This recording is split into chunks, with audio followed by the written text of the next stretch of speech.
Hello, and welcome to the Fine and Performing Arts Department and the Iona College Theater Ensemble spring production of An Ideal Husband by Oscar Wilde. I want to welcome back friends, family, staff, and students that attended our previous production of The Seafarer by Conor McPherson. It was a success due in no small part to you. For those who are returning, as well as those who are our more recent friends, our commitment to you remains the same, providing you an exciting educational theater experience. We are presenting this play on your screens, whether it be a computer or a tablet or a phone. Now, An Ideal Husband is really an excellent choice for this type of presentation, as the action of the play takes place in the words. Oscar Wilde's wit and intelligence, his banter and irreverent take on 19th century London can truly be cherished by sitting back and indulging in the dialogue. So no need for major set changes or spectacular special effects. So again, welcome to An Ideal Husband by Oscar Wilde, presented by the Iona College Theater Ensemble. Enjoy the show. Welcome to the Octagon Room at Sir Robert Chiltern's house in Grosvenor Square. The room is brilliantly lighted and full of guests. Over the well of the staircase hangs a great chandelier with wax lights that illumine a large 18th century French tapestry representing the triumph of love from a design by Boucher that is stretched on the staircase wall. On the right is the entrance to the music room. The sound of a string quartet is faintly heard.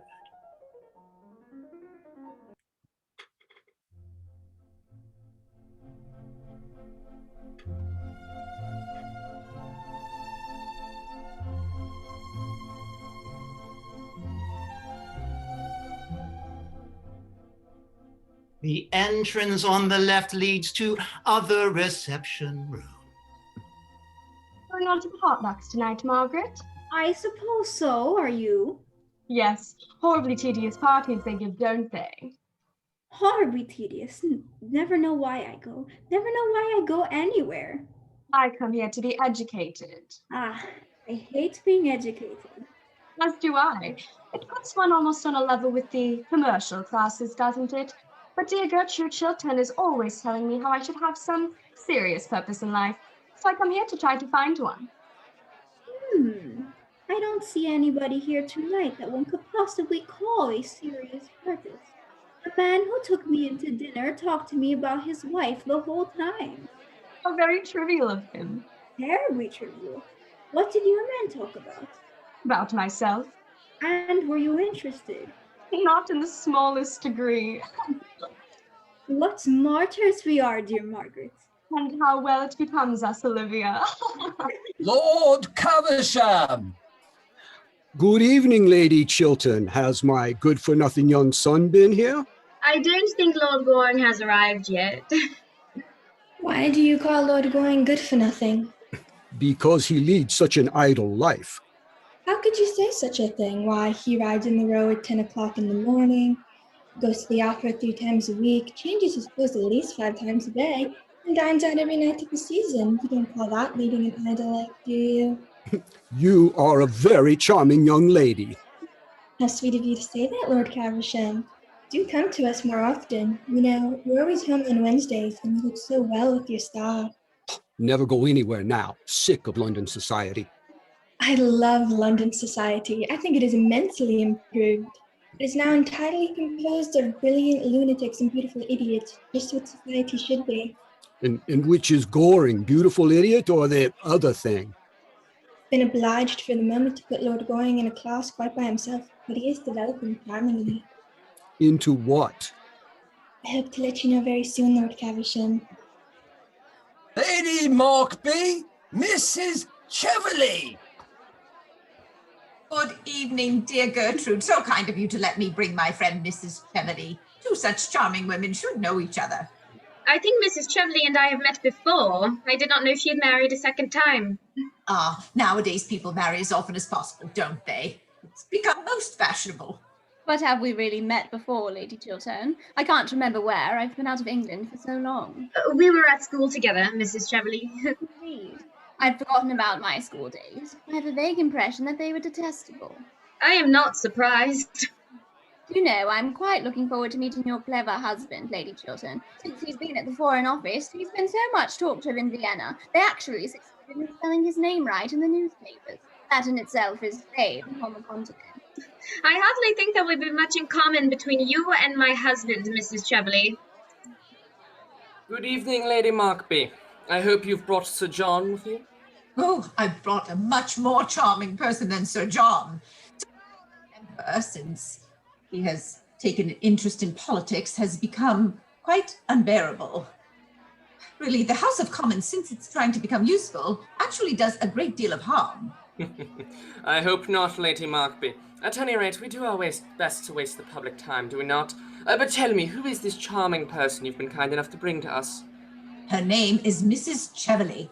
One of the Dorsetshire Cheverleys, I suppose. But I really don't know. Families are so mixed nowadays. Indeed, as a rule, everybody turns out to be somebody else. Mrs. Cheverley? I seem to know the name. She has just arrived from Vienna. Ah, yes, I think I know whom you mean. Oh, she goes everywhere there. And she has the most pleasant scandals about all her friends. I really should go to Vienna next winter. I do hope there's a good chef at the embassy. If there's not, the ambassador will certainly have to be recalled. Pray point out Miss Cheverley to me. I should like to see her. Oh, let me introduce you. My dear, Sir Robert Chiltern is dying to know you. Everyone is dying to know the brilliant Mrs. Cheverley. Our attachés at Vienna write to us of nothing else. Thank you, Sir Robert. An acquaintance that begins with a compliment is sure to develop into a real friendship. It starts in the right manner. And I find I know Lady Chiltern already. Really? Yes. She's just reminded me that we were at school together. I remember it perfectly now. She always got the Good Conduct Prize. I have a distinct recollection of Lady Chiltern always getting the Good Conduct Prize. And what prizes did you get, Mrs. Cheverley? My prizes came a little later on in life. I don't think any of them were for good conduct. I forget. I'm sure they were for something charming.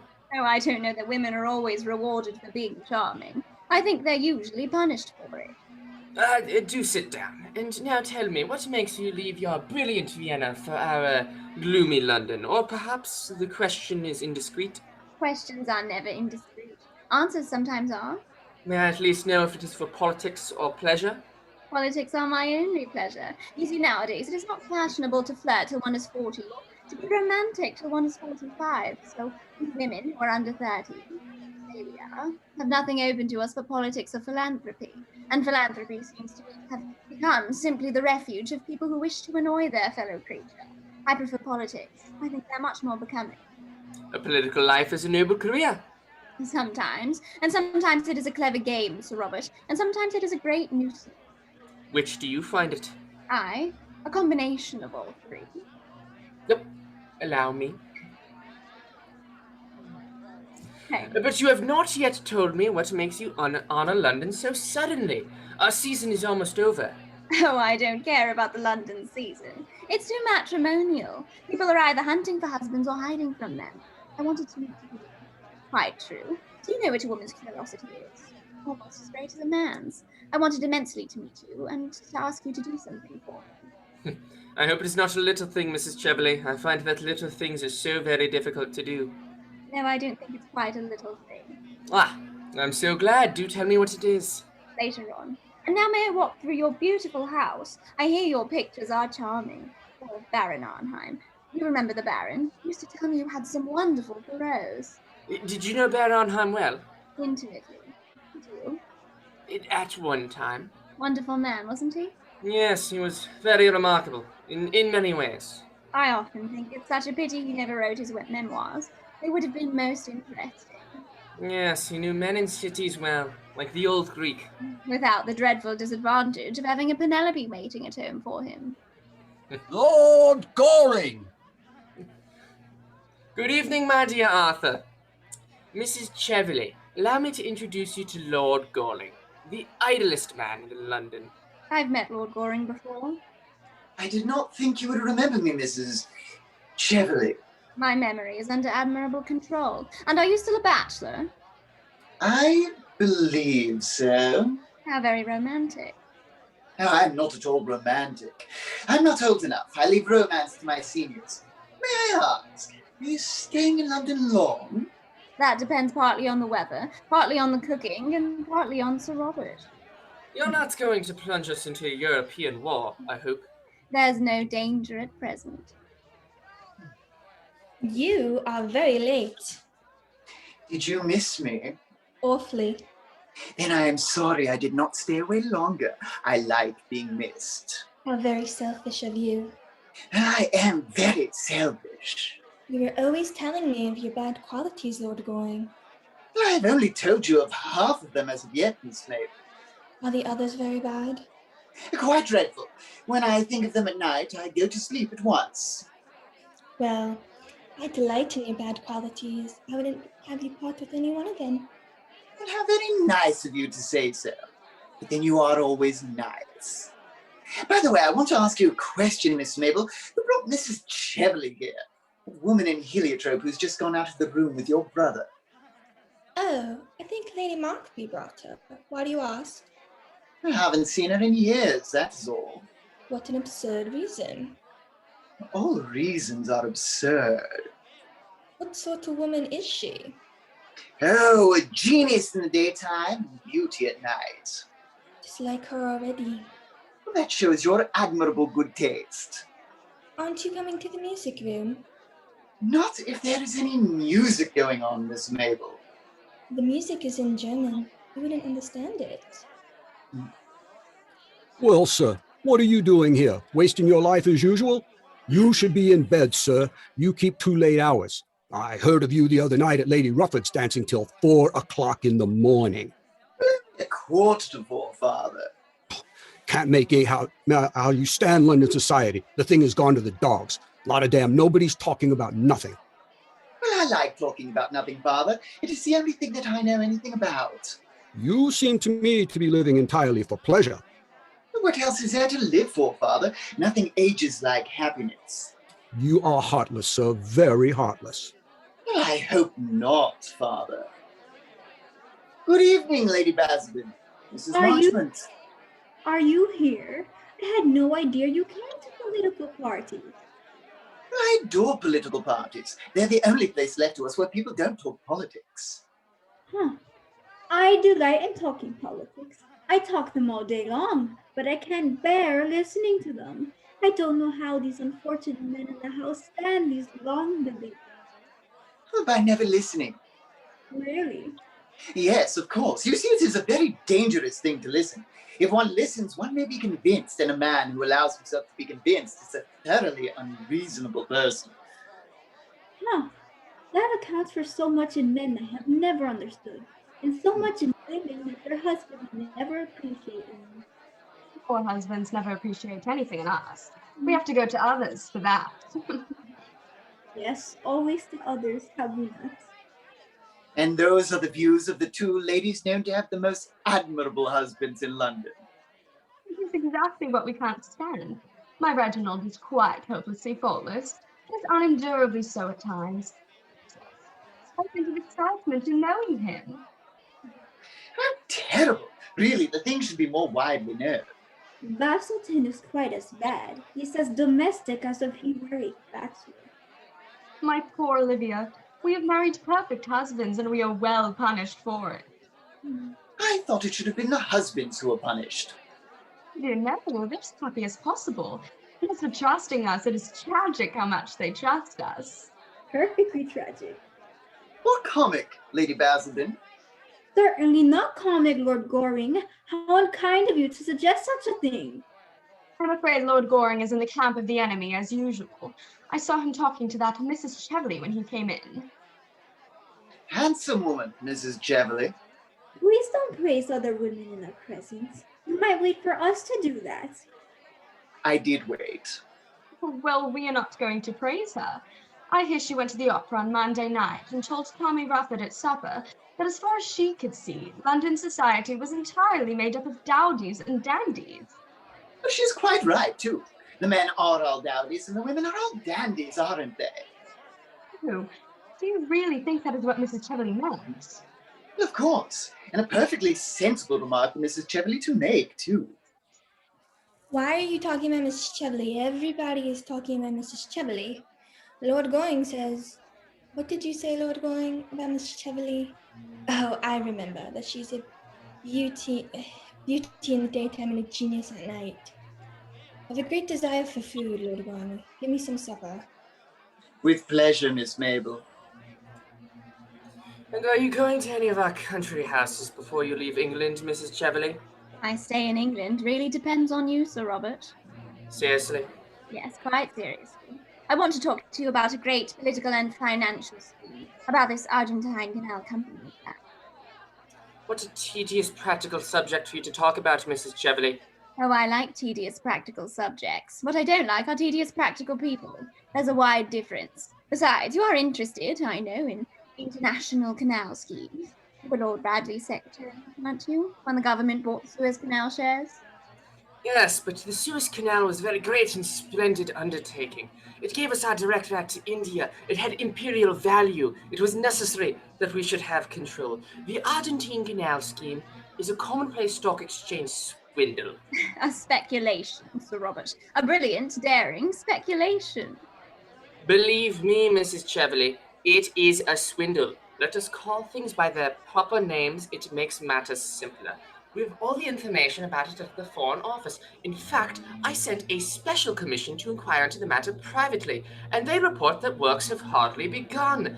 As for the money already subscribed, nobody seems to know what has become of it. The whole thing is a second Panama with not a quarter of a chance that miserable affair ever had. I hope you've not invested in it, Mrs. Cheveley. I'm sure you are far too clever to have done that.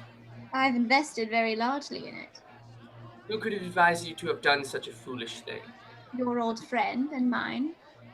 Who? Baron Arnheim. Ah, yes. I remember hearing at the time of his death that he'd been mixed up in that whole affair.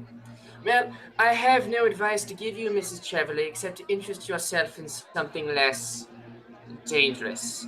The success of the canal depends, of course, on the attitude of England, and I'm going to lay the report of the commission before the House tomorrow night. That you must not do. In your own interests, Robert, to say nothing of mine, you must not do that. In my own interests? Miss Cheveley, whatever do you mean? Sir Robert, I will be quite frank with you. I want you to withdraw the report that you have intended to lay before the House on the grounds that you have reason to believe that the commissioners have been misinformed or prejudiced in something. Then I want you to say a few words to the effect that the government is going to reconsider the question of the canal if putting it straight into that national value. You know, the sort of thing we discussed in ordinary platitudes for the people. In modern life, nothing produces such an effect as can. Don't do that for me. Mrs. Cheveley, you cannot be serious in making me such a proposition. I'm quite serious. Pray allow me to believe that you are not.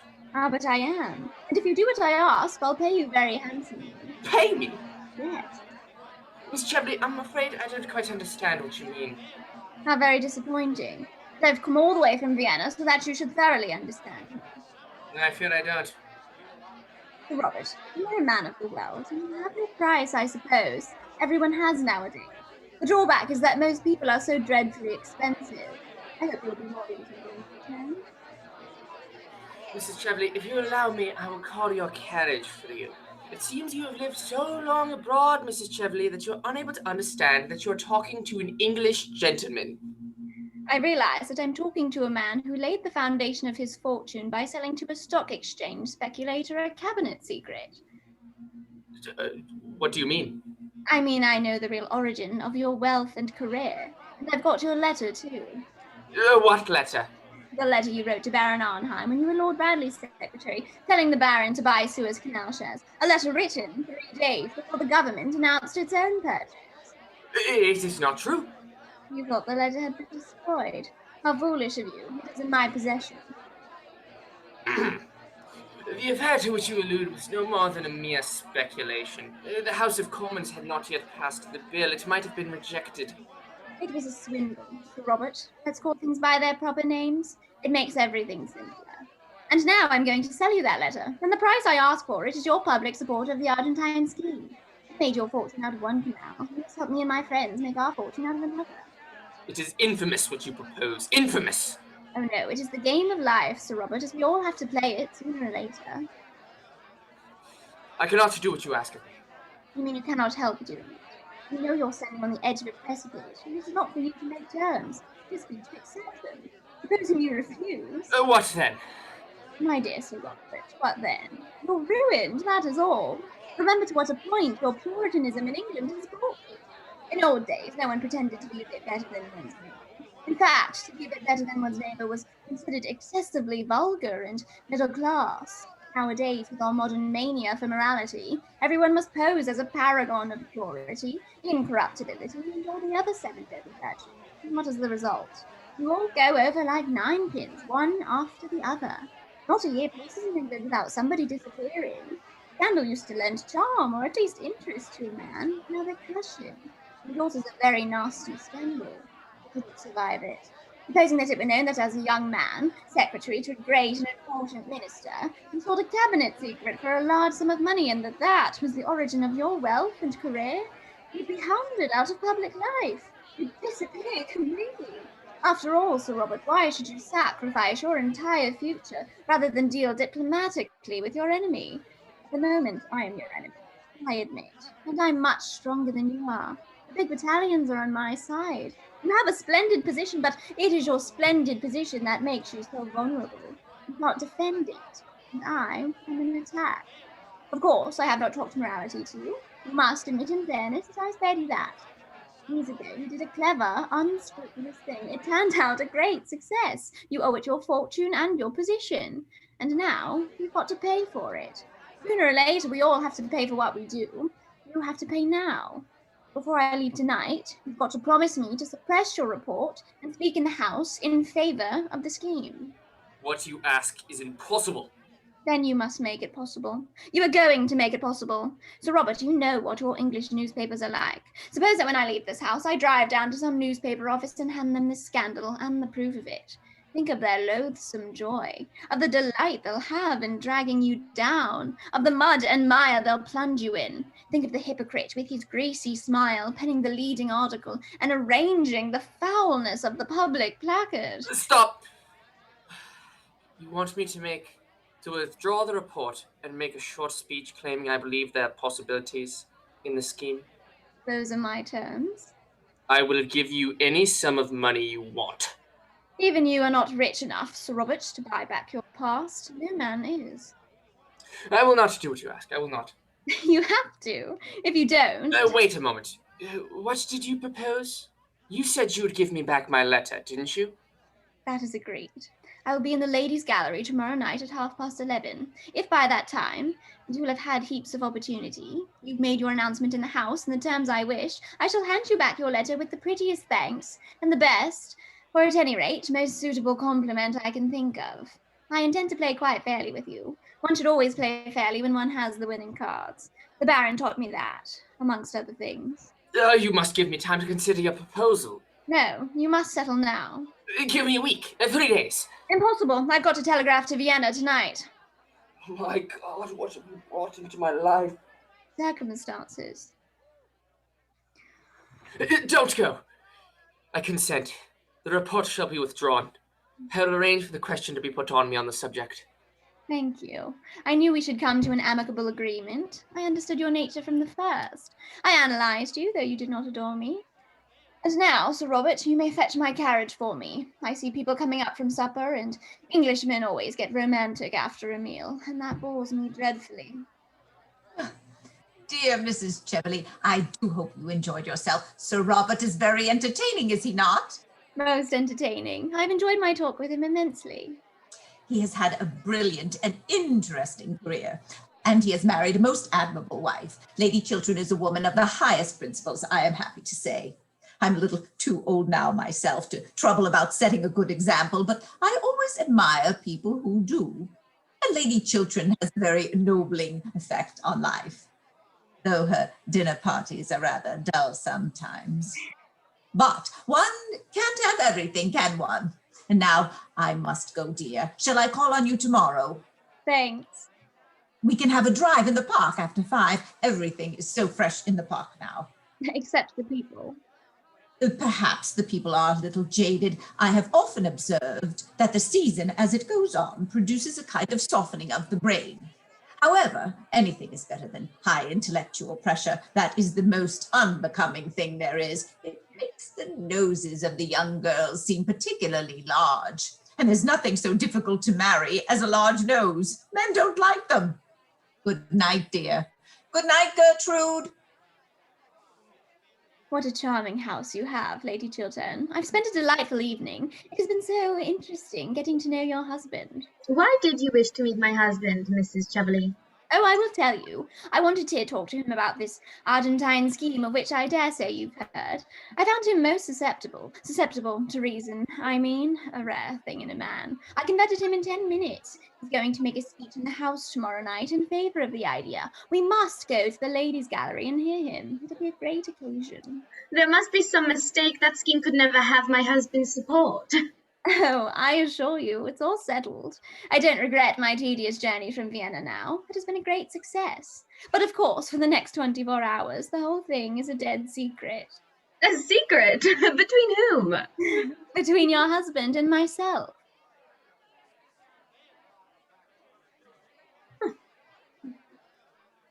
Your carriage is here, Cheverley. Thanks. Good evening, Lady Chiltern. Good night, Lord Goring. I'm at Claridge's. Don't you think you might leave a card? If you wish it, Mrs. Cheverley. Oh, don't sound so solemn about it, or I shall be obliged to leave a card on you. In England, I suppose it would hardly be considered en règle. Abroad, we're more civilized. Will you see me down to my carriage, Sir Robert? Now that we have the same interests at heart, we shall be great friends, I hope. What a horrid woman. You should go to bed, Miss Mabel. Lord Goring. Well, my father told me to go to bed an hour ago. I don't see why I shouldn't give you the same advice.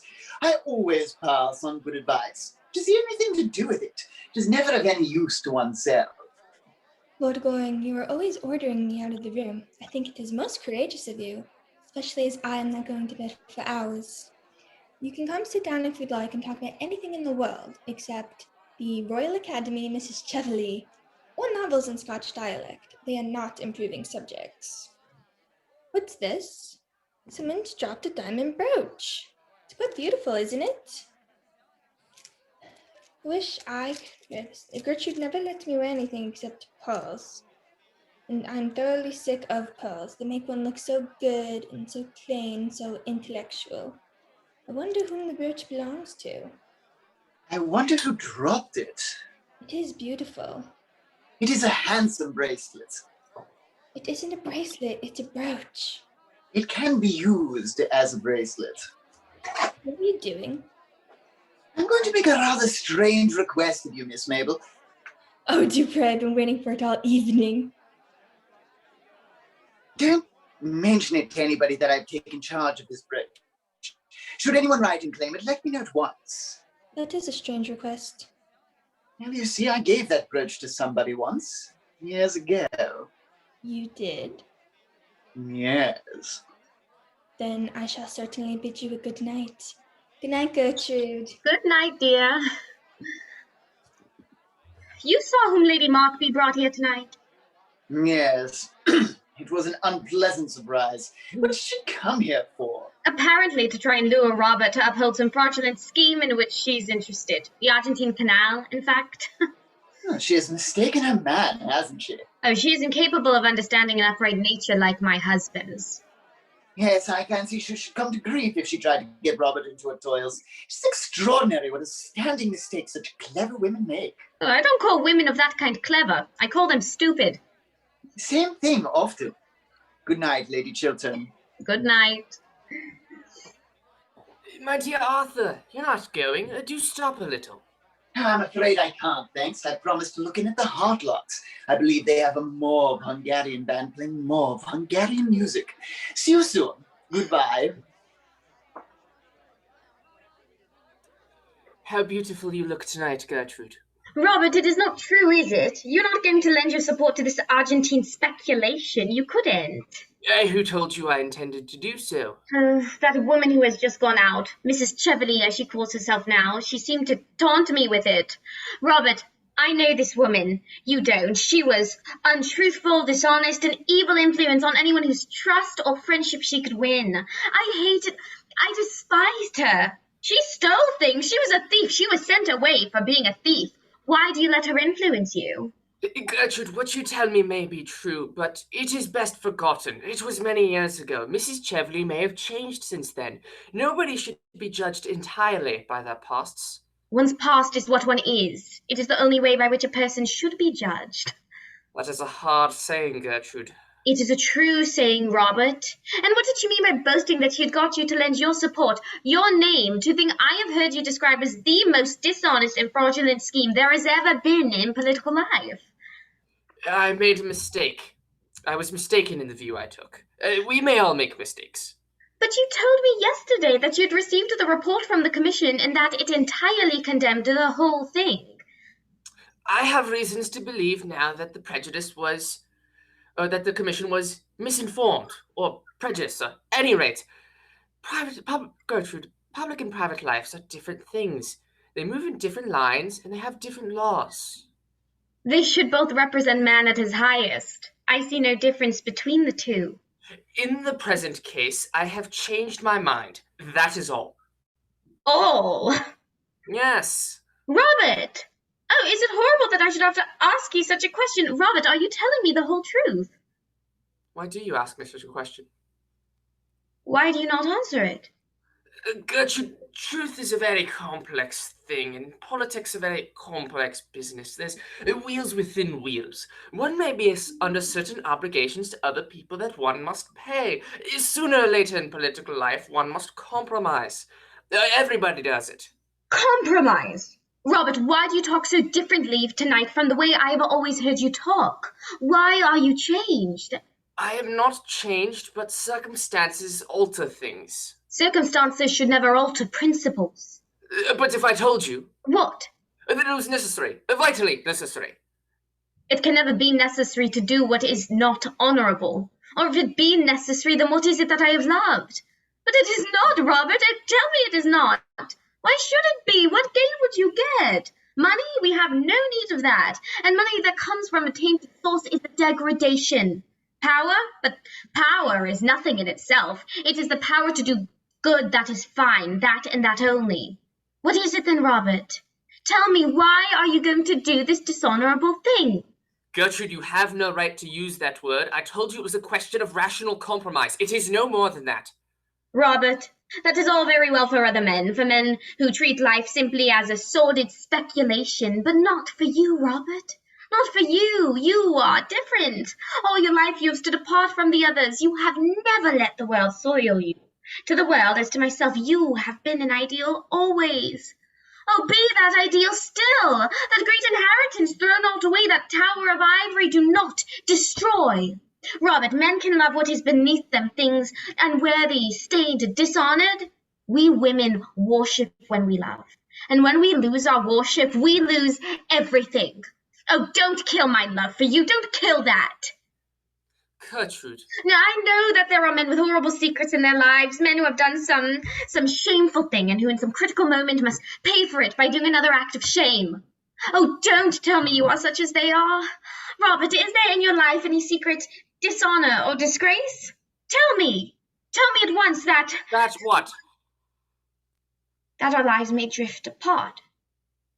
Drift apart? That they may be entirely separate. It would be better for us both. Gertrude, there is nothing in my past life that you might not know. I was sure of it, Robert. I was sure of it, but why did you say those dreadful things? Things so unlike your real self. Don't let us ever talk about this subject again. You will write, won't you, to Mrs. Cheverly and tell her that you cannot support this scandalous scheme of hers. If you have given her any promise, you must take it back. That is all. Must I write and tell her that? Surely, Robert, what else is there to do? I could see her personally. It would be better.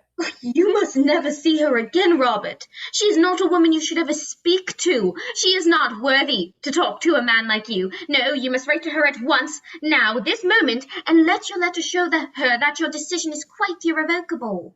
Right this moment. Yes. But it is so late. It is close on 12. That makes no matter. She must know at once that she has been mistaken in you and that you are not a man to do anything base or underhand or dishonorable. Write here, Robert. Write that you decline to support this scheme of hers as you hold it to be a dishonest scheme. Yes, write the word dishonest. She knows what that word means.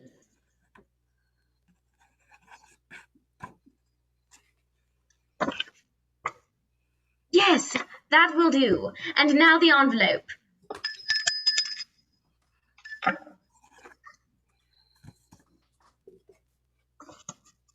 Have this letter sent at once to Claridge's Hotel. There is no answer.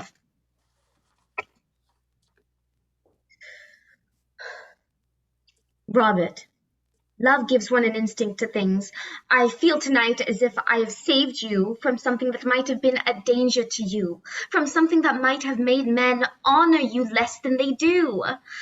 I don't think you realize sufficiently, Robert, that you have brought into the political life of our times a nobler atmosphere, a finer attitude towards life, a freer air of purer aims and higher ideals. I know it, and for that I love you, Robert. Love me always, Gertrude. Love me always. I will love you always, because you will always be worthy of love. We needs must love the highest when we see it.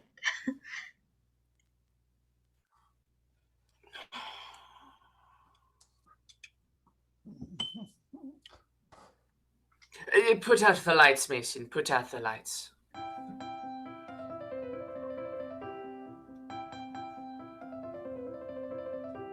Mason puts out the lights. The room becomes almost dark. The only light there is comes from the great chandelier over the staircase and illumines the tapestry of the triumph of love. Act 1.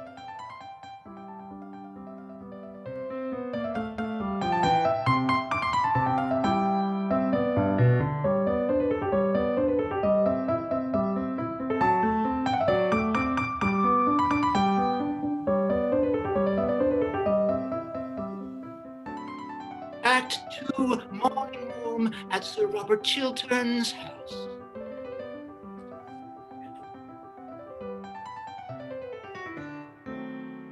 This is a very awkward business, Robert. Very awkward indeed. You should have told your wife the whole story. The secrets from other people's wives are a necessary luxury in modern life. So at least I am always told by people at the club who are bold enough to know better. But no man should have a secret from his own wife. She invariably finds it out. Women have a wonderful instinct about things. They can discover everything except the obvious. Arthur, I could not have told my wife. When could I have told her? Not last night. It would have made for a lifelong separation between us, and I would have lost the love of the one woman in the world whom I worship, of the only woman who has ever stirred love within me. No, last night would have been quite impossible. She would have turned from me in horror and contempt. Is Lady Chiltern really as perfect as all that? Yes, my wife is as perfect as all that. What a pity. I beg your pardon, my dear fellow, I didn't quite mean that. But if what you tell me is true, I should like to have a serious talk about life with Lady Chiltern. It would be quite useless. May I try? Yes, but nothing may make her alter her views. Well, at the worst, it would merely be a psychological experiment. All such experiments are terribly dangerous. Well, if everything is dangerous, my dear fellow, if it wasn't, life wouldn't be worth living. Well, I am bound to say, I think you should have told her years ago. When we were engaged? Do you think she would have married me if she'd known that the origin of my fortune was such as it is, that the basis of my career was such as it is, and that I have done a thing that I suppose most men would call shameful and dishonorable? Yes, most men would call it ugly names. There is no doubt of that. Men who every day do something of the same kind themselves. Men who each one of them has a worse secret in their own lives. Well, that is why they are so pleased to find out other people's secrets. It distracts public attention from their own. And after all, whom did I wrong by what I did? No one. Except yourself, Robert. Of course, I had private information about a certain transaction being contemplated by the government of the day, and I acted on it. Private information is practically the source of every large modern fortune. And public scandal invariably the result. Arthur, do you think what I did nearly 18 years ago should be brought up against me now? Is it fair that a man's whole career be wrecked by a fault done in one's boyhood almost? I was 22 at the time, and I had the double misfortune of being well-born and poor. Two very unforgivable things nowadays. Is it fair that of the folly, the sin of one's youth, if man chooses to call it a sin, should wreck a life like mine? Should send me to the pillory, should shatter all that I've worked for, all that I've built up? Is it fair, Arthur? Life is never fair, Robert. Perhaps it is a good thing for most of us that it is not. Every man of ambition has to fight the century with its own weapons. What this century worships is wealth. The god of this century is wealth. To succeed, one must have wealth at all costs. One must have wealth. Really, you underrate yourself, Robert. Without wealth, you could have succeeded just as well. When I was old, perhaps. When I was tired, worn out, disappointed. When I lost my passion for power, who could not use it. No, I wanted my success when I was young. Youth is the time for success. I couldn't wait. Well, you certainly had your success while you were still young. No one in our day has had such brilliant success. Undersecretary for Foreign Affairs at the age of 40. Really, I think that's good enough for anyone, I should think. If it's all taken from me now, if I lose everything over a horrible scandal, if I'm hounded from public life. Robert, how could you have sold yourself for money? I did not sell myself for money. I bought success at a great price. That is all. Yes, you certainly paid a great price for it. But what first made you think of doing such a thing? Baron Arnheim. That scoundrel! No, he was a man of a most subtle and refined intellect. One of the most intellectual men I have ever met. He was a man of culture, charm, and distinction. I prefer a gentlemanly fool any day. There is more to be said for stupidity than people imagine. Personally, I have a great admiration for stupidity. It is sort of a fellow feeling, I suppose. How did he do it? Tell me the whole thing. One night after dinner at Lord Radley's, the Baron began talking about success in modern life as something that one could reduce to an absolutely definite science. With that wonderfully fascinating, quiet voice of his, he expounded to us the most terrible of all philosophies, the philosophy of power. He expounded to us the most marvelous of all gospels, the gospel of gold. I think he saw the effect he'd produced on me. For some days afterward, he wrote to me and asked me to come see him. He was living then on Park Lane, in the house Lord Walcombe owns now. I remember so well with how a strange smile and his curved pale lips, he led me through his wonderful picture gallery. He showed me his tapestries, his enamels, his jewels, his carved ivories. Made me wonder at the strange loveliness of the luxury in which he lived. And then he told me that luxury was nothing but a background, a painted scene in a play, and that power over other men, power over the world, was the one thing worth having, the one supreme pleasure worth knowing, the one joy one never tired of. And that in our century, only the rich possessed it. A thoroughly shallow creed. I didn't think so then, and I don't think so now. Wealth has given me immense power. It gave me, at the very outset of my life, freedom. And freedom is everything. Arthur, you've never been poor, and you've never known what ambition is. You cannot understand what a wonderful chance the Baron has given me. It's such a chance few men get. Fortunately for them, if one is to judge by the results. But tell me definitely, how did the Baron finally persuade you to, well, to do what you did? When I was going away, the Baron said to me that if I could ever give him any private information of any real value, that he would make me a very rich man. I was dazed at the prospect he held out at me. My ambition was, at that time, boundless. 6 weeks later, certain private documents passed through my hands. State documents? Yes. I had no idea that you, of all men in the world, Robert, could have been so weak to yield to such a temptation as Baron Arnheim held out to you. Weak? Oh, I'm tired of hearing that word, tired of using it about others, weak. Do you really think, Arthur, that it is weakness that yields to temptation? No, I tell you, there are horrible, terrible temptations that require strength and courage to yield to risk one's life on a single moment, to risk everything on one throw. Whether it is for power or pleasure, I care not. There is no weakness in that. There is a horrible, a terrible courage.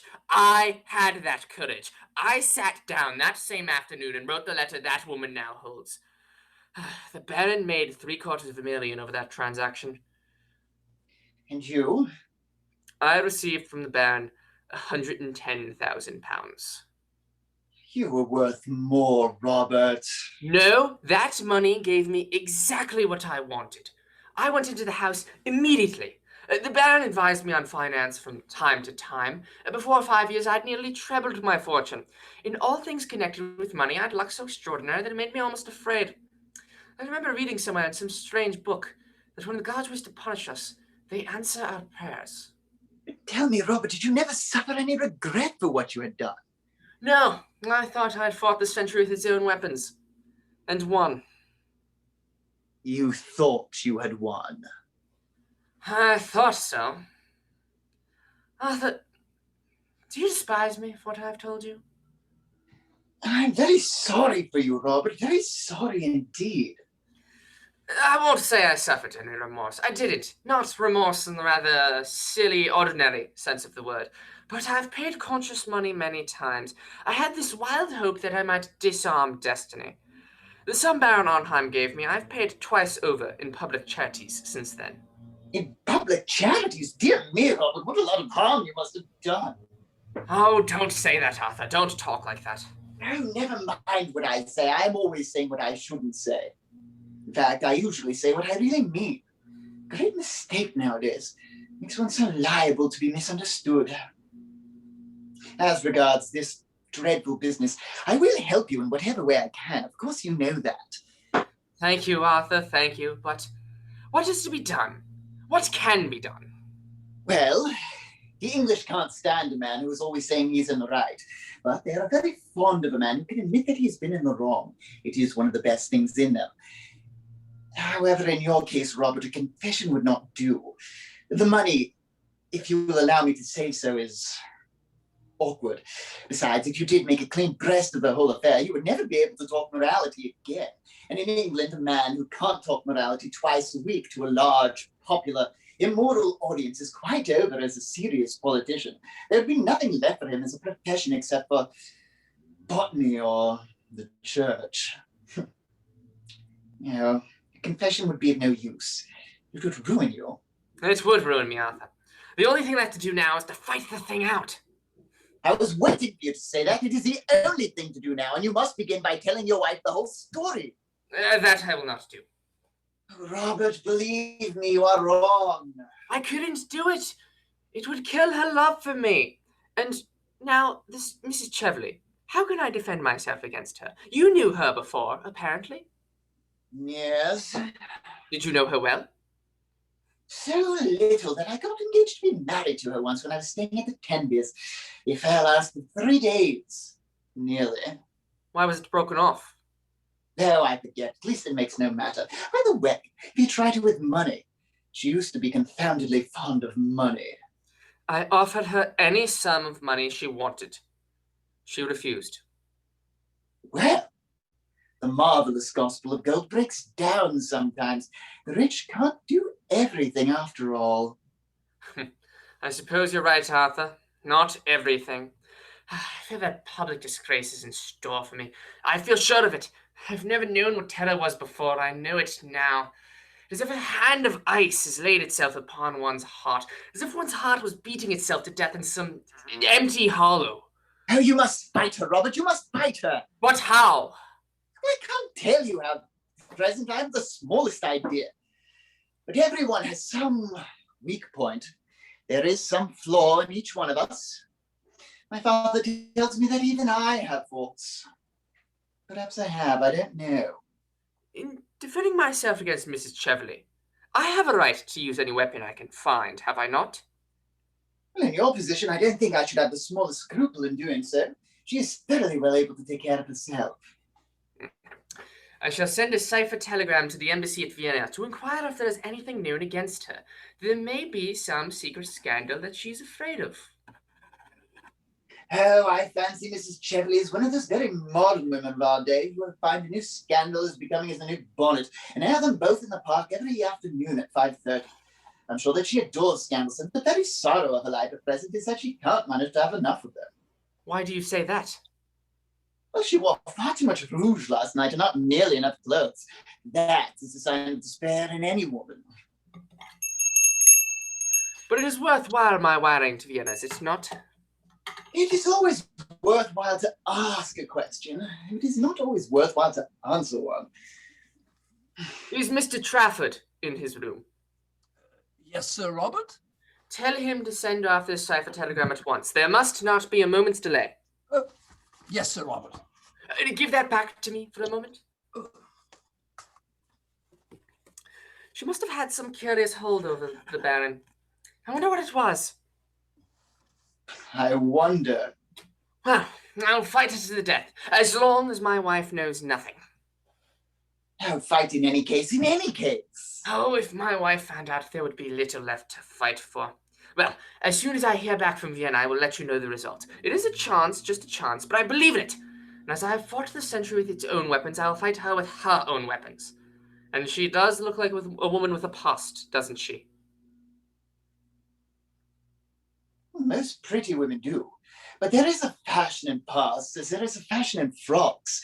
Perhaps Mrs. Cheveley's past is merely a slightly décolleté one, and they are excessively popular nowadays. Besides, my dear Robert, I should not build too high hopes on frightening Mrs. Cheveley. I don't fancy Mrs. Cheveley is a woman who would be easily frightened.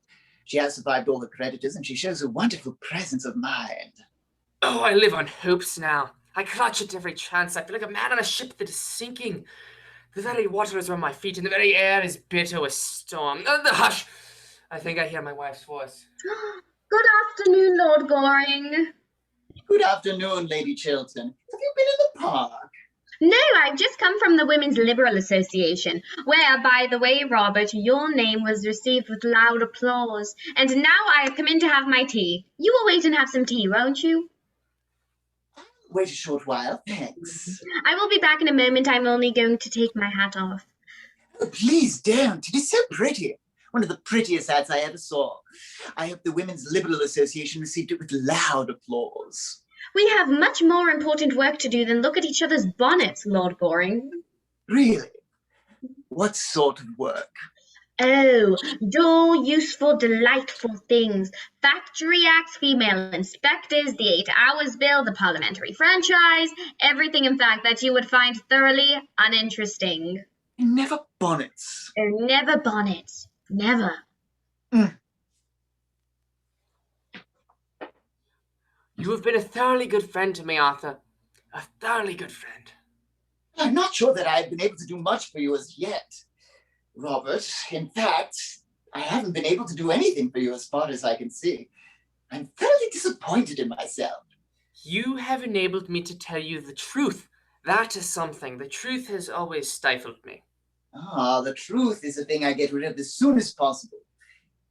A bad habit, by the way, makes one very unpopular at the club with the older members. They call it being conceited. Perhaps it is. I would to God I'd been able to tell the truth. To live the truth. That is the great thing in life, to live the truth. Well, I shall see you again soon, Arthur, shan't I? Well, certainly, whenever you like. I am going to look in at the bachelor's ball tonight unless I find something better to do. But I shall come around tomorrow morning. Should you want me tonight by any chance, send around a note to Curzon Street. Thank you. You are not going, Robert? I have some letters to write, dear. You work too hard, Robert. You seem never to think of yourself, and you are looking so tired. It is nothing, dear, nothing. Lord Goring, do sit down. I am so glad you've called. I want to talk to you about... Well, not about bonnets or the Women's Liberal Association. You take far too much interest in the first subject and are nearly enough in the second. You want to talk to me about Mrs. Cheveley? Yes, you've guessed it. After you left last night, I found out that what she had said was really true. Of course, I made Robert write her a letter at once withdrawing his promise. So he gave me to understand. To have kept it would have been the first stain on a career that has been stainless always. Robert must be above reproach. He's not like other men. He cannot afford to do what other men do. Do you not agree with me? You are Robert's greatest friend. You are our greatest friend, Lord Goring. No one except myself knows Robert better than you do. He doesn't have any secrets from me, and I don't think he has any from you. Well, he certainly has no secrets from me. At least I don't think he does. Then am I not right in my estimate of him? Well, I know I am right, but speak to me frankly. Quite frankly? Surely. You have nothing to conceal, have you? No, nothing, but my dear Lady Chiltern, I think, if you'll allow me to say so, that in practical life... Of which you know so little, Lord Goring. Of which I know nothing by experience, though I do know something by observation. I think that in practical life, there is something about success, actual success, that is a little unscrupulous. There's something about ambition that is unscrupulous always.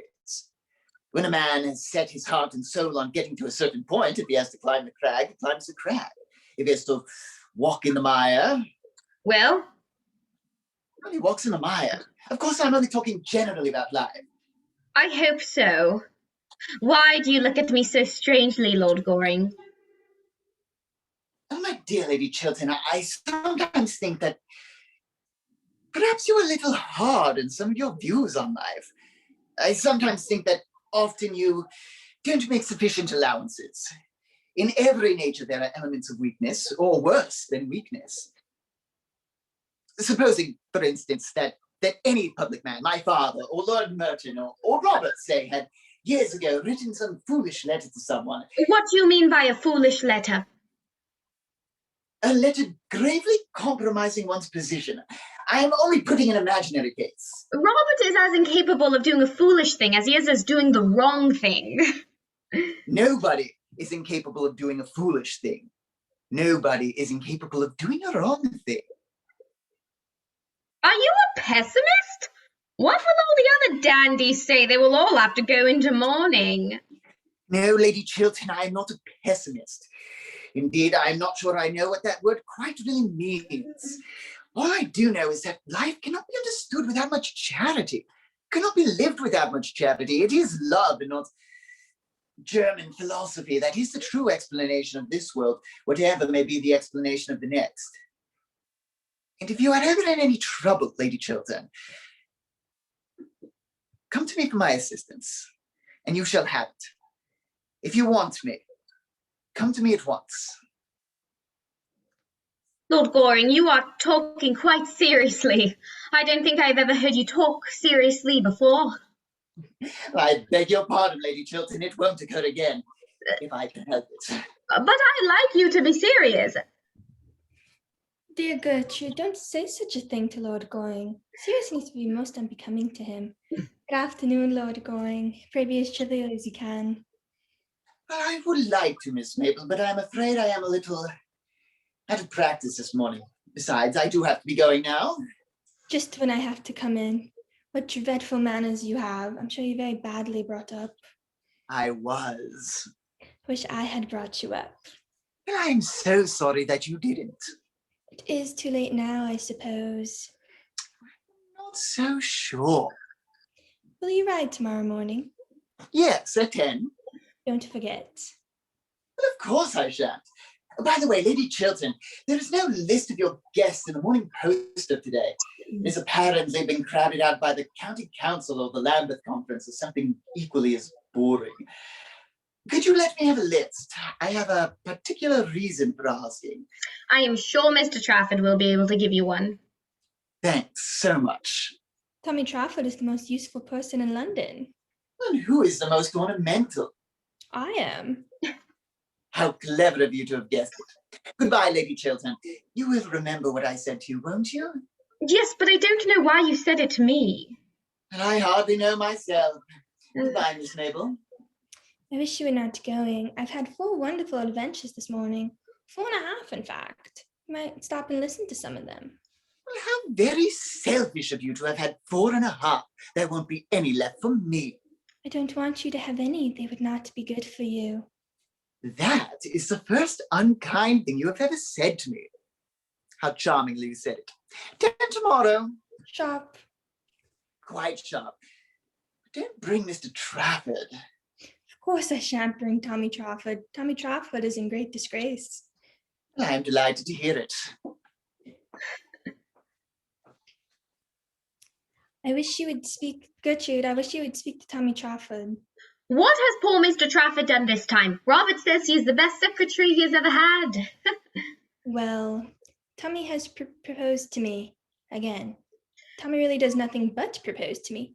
He proposed to me last night in the music room when I was quite unprotected, as there was an elaborate trio going on. I didn't dare make the smallest repartee, I need hardly tell you. If I had, it would have stopped the music at once.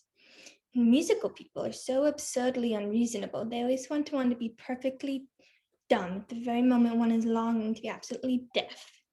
Then he proposed to me this morning in front of that dreadful statue of Achilles.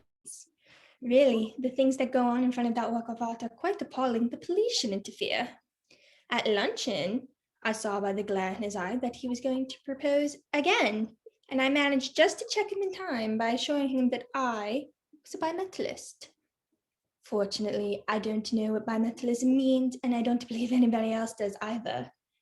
But the observation crushed Tommy for 10 minutes. He looked quite shocked. And then Tommy proposes in such an annoying way. When he wants to be romantic, he speaks to one just like a doctor. And I'm very fond of Tommy, but his methods of proposing are quite out of date. And I wish, Gertrude, you would speak to him and tell him that once a week is quite enough to propose to anyone, and that it should always be done in a manner that attracts some attention. Dear Mabel, don't talk like that. Besides, Robert thinks very highly of Mr. Trafford. He believes he has a brilliant future before him. Oh, I wouldn't marry a man with a future before him for anything under the sun. Mabel! I know, dear. You married a man with a future, didn't you? But then Robert was a genius, and you have a noble, self-sacrificing character. You can stand geniuses. I have no character at all, and Robert is the only genius I could ever bear. Oh, Gertrude, do you know who's coming to see you? That dreadful Mrs. Cheveley in a most lovely gown. Did you ask her? Mrs. Cheveley? Coming to see me? Impossible. I assure you she is coming up the stairs, as large as life and not nearly so natural. You need not wait, Mabel. Remember Lady Basilton is expecting you. Oh, I must shake hands with Lady Markby. She is delightful. I love being scolded by her. Lady Markby, Mrs. Cheveley. Dear Lady Markby, how nice of you to come and see me. Won't you sit down, Mrs. Cheveley? Thanks. Isn't that Miss Chiltern? I should so much like to know her. Mabel, Mrs. Cheveley wishes to know you. I thought your frock so charming last night, Miss Chiltern. So simple and suitable. Really? I must tell my dressmaker. It'll be such a surprise to her. Goodbye, Lady Markby. Going already? I'm so sorry, but I'm obliged to. I'm just off to rehearsal. I forgot to go stand in some tableau on my head. On your head, child? Oh, I hope not. I believe it is most unhealthy. But it is for an excellent charity, in the aid of the undeserving, the only people I'm interested in. I'm the secretary, and Tommy Trafford is treasurer. And what is Lord Goring? Lord Goring is president. The post should suit him admirably, unless he has deteriorated since I knew him first. You are remarkably modern, Mabel. Perhaps a little too modern. There's nothing so dangerous as being too modern. One is apt to grow old-fashioned quite suddenly. I have known many instances of this. What a dreadful prospect. You need not be nervous, my dear. You will always be as pretty as possible. That is the best fashion there is, and the only fashion that England succeeds in setting. Thank you so much, Lady Markby, for England and myself. Goodbye. Dear Gertrude, we just called to see if Mrs. Cheveley's diamond brooch has been found. Here? Yes, I missed it when I got back to Claridge's last night. I thought I might have possibly dropped it here. I have heard nothing about it, but I will send for the butler and ask. Pray don't trouble Lady Chiltern. I dare say I lost it at the opera before we came on here. Ah, it must have been at the opera. The fact is, we all scramble and jostle about so much nowadays that it's a wonder we have anything at all left on us at the end of an evening. I know myself that whenever I'm coming back from the drawing room, I always feel as if I haven't a shred on me, except perhaps a small shred of decent reputation, just enough to prevent the lower classes from making painful observations through the windows of the carriage. The fact is, society is terribly overpopulated. Someone should arrange a proper scheme of assisted emigration. That would do a great deal of good. I quite agree with you, Lady Markby. It's nearly 6 years since I've been in London for the season, and I dare say society has become dreadfully mixed. One sees the oddest people everywhere. That is quite true, dear, but one needn't know them. I'm sure I don't know half the people that come into my house, and from what I hear, I shouldn't like to. Ah, what sort of a brooch was it that you lost, Mrs. Cheverley? A diamond snake brooch with a ruby, a rather large ruby.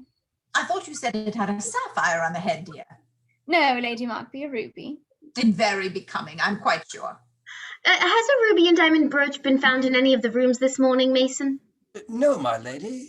It really is of no consequence, Lady Chiltern. I'm sorry to have put you at any inconvenience.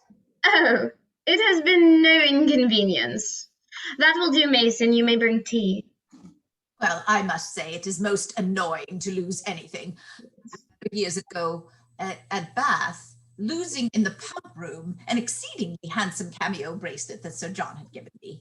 I don't think he's given me anything since, I'm sorry to say. He has sadly degenerated. Really, this horrid House of Commons quite ruins our husbands for us. I believe the lower house, by far, the greatest threat to a happy home that there has been since that terrible thing called the education of women was invented. Oh, it is heresy to say that in this house, Lady Markby. Robert is a great champion of the higher education of women, and so, I am afraid, am I. The higher education of men is what I should like to see. Men need it so sadly. They do, dear, but I'm afraid such a scheme is highly impractical. I don't believe man has a capacity for development. He's gotten as far as he can, and it's not very far, is it? With regard to women, dear Gertrude, you are from the younger generation, and I'm sure it's all right if you approve of it. In my days, we were taught not to understand anything, and that was the old system, and wonderfully interesting it was. I can assure you the things that I and my poor dear sister were taught not to understand were quite extraordinary. But the modern woman understands everything, I am told. Except their husbands. That is the one thing the modern woman never understands. And a good thing too, dear, I dare say. It might ruin many a happy home if they did. Not yours, Gertrude, I need hardly say. You have married a pattern husband. I wish I could say as much for myself. But since Sir John has taken to attending the debates regularly, which he never used to do in the good old days, his language has become impossible. He always seems to think he's addressing the House. And consequently, whenever he discusses the state of the agricultural laborer or the Welsh church or something quite improper of the kind, I'm obliged to send all my servants out of the room.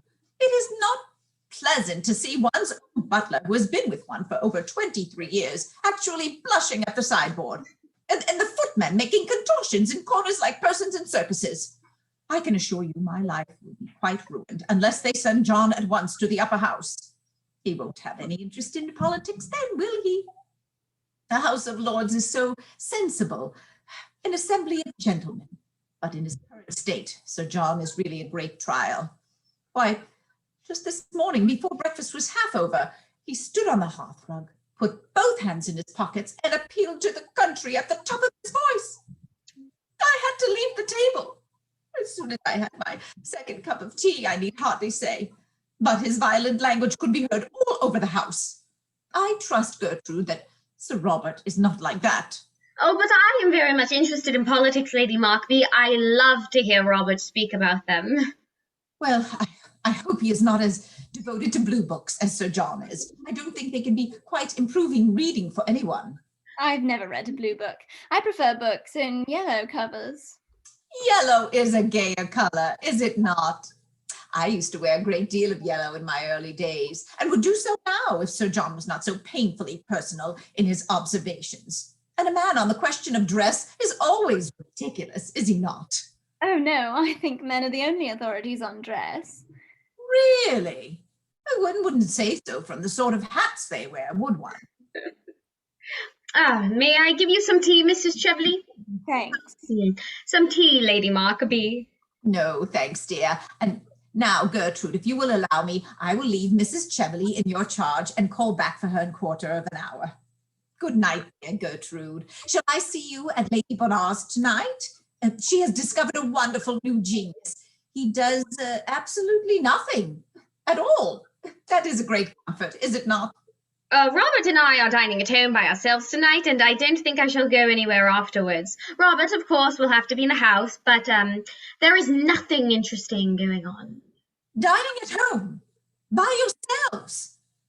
Is that quite prudent? I forgot. Your husband is an exception. Mine is the general rule, and there's nothing that ages a woman so much as having married the general rule. Wonderful woman, Lady Markby, isn't she?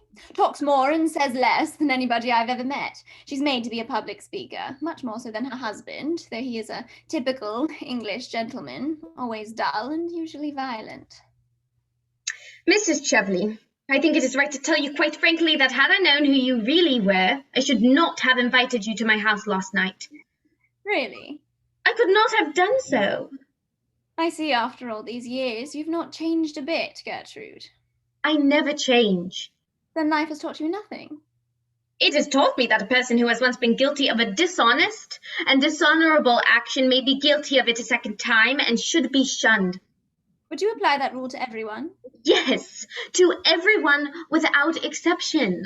Then I'm sorry for you, Gertrude. Very sorry for you. You see now, I was sure that for many reasons any further acquaintance between us during your stay in London is quite impossible.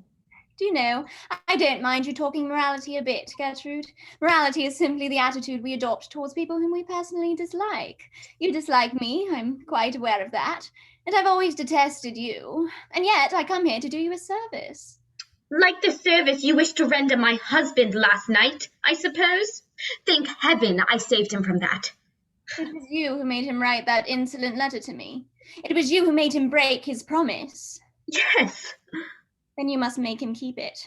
I give you till tomorrow morning, no more. If by then your husband does not solemnly bind himself to help me in this great scheme of which I am interested. This fraudulent speculation.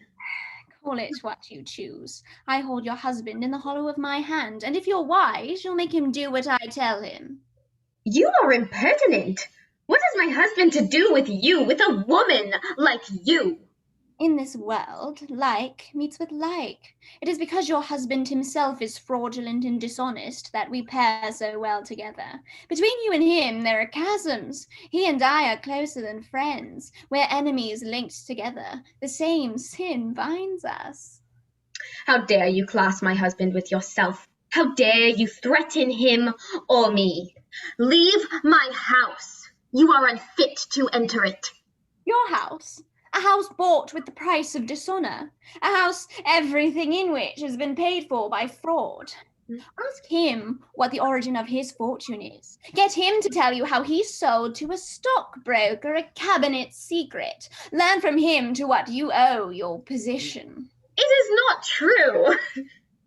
Robert, it is not true. Look at him.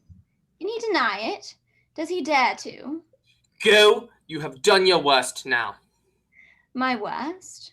I've not yet finished with you, with either of you. I give you both till tomorrow at noon. If by then you don't do what I bid you to do, the whole world shall know the origin of Robert Chiltern. Show Miss Cheveley out.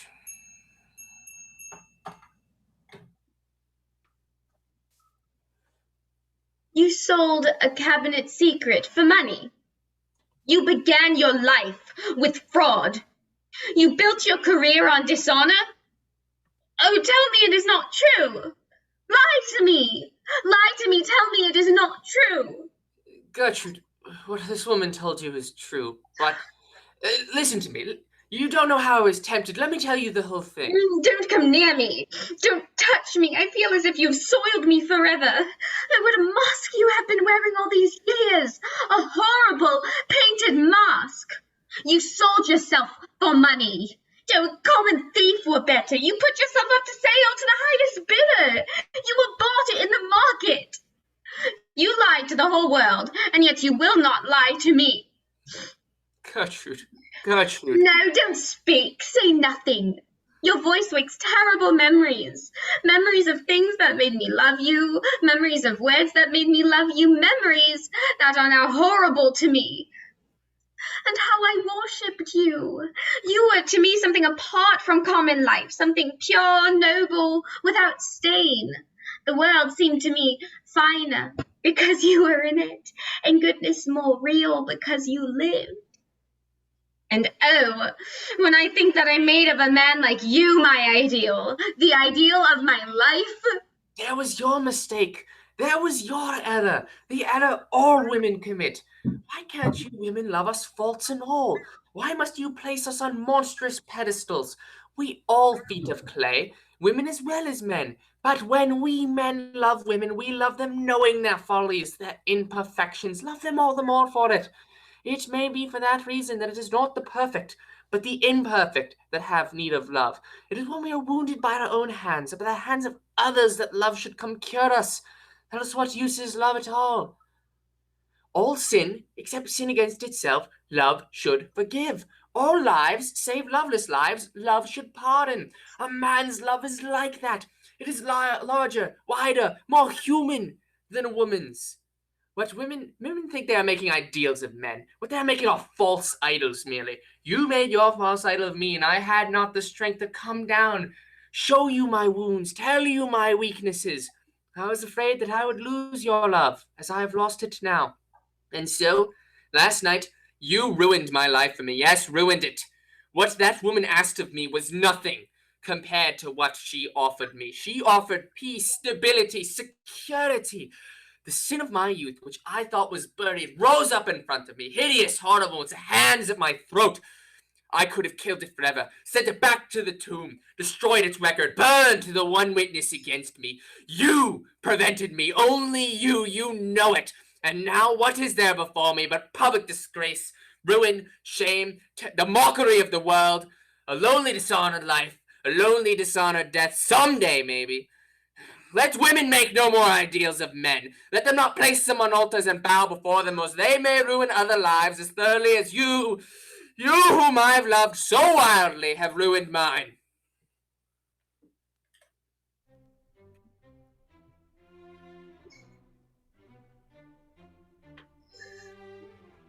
End of Act 2.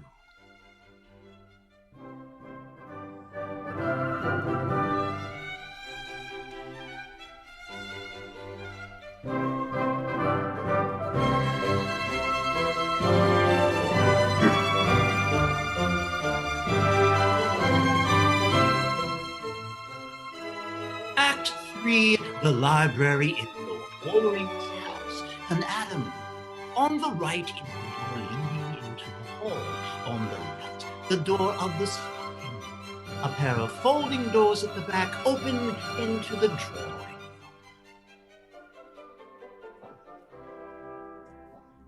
Got my second buttonhole for me, Mason?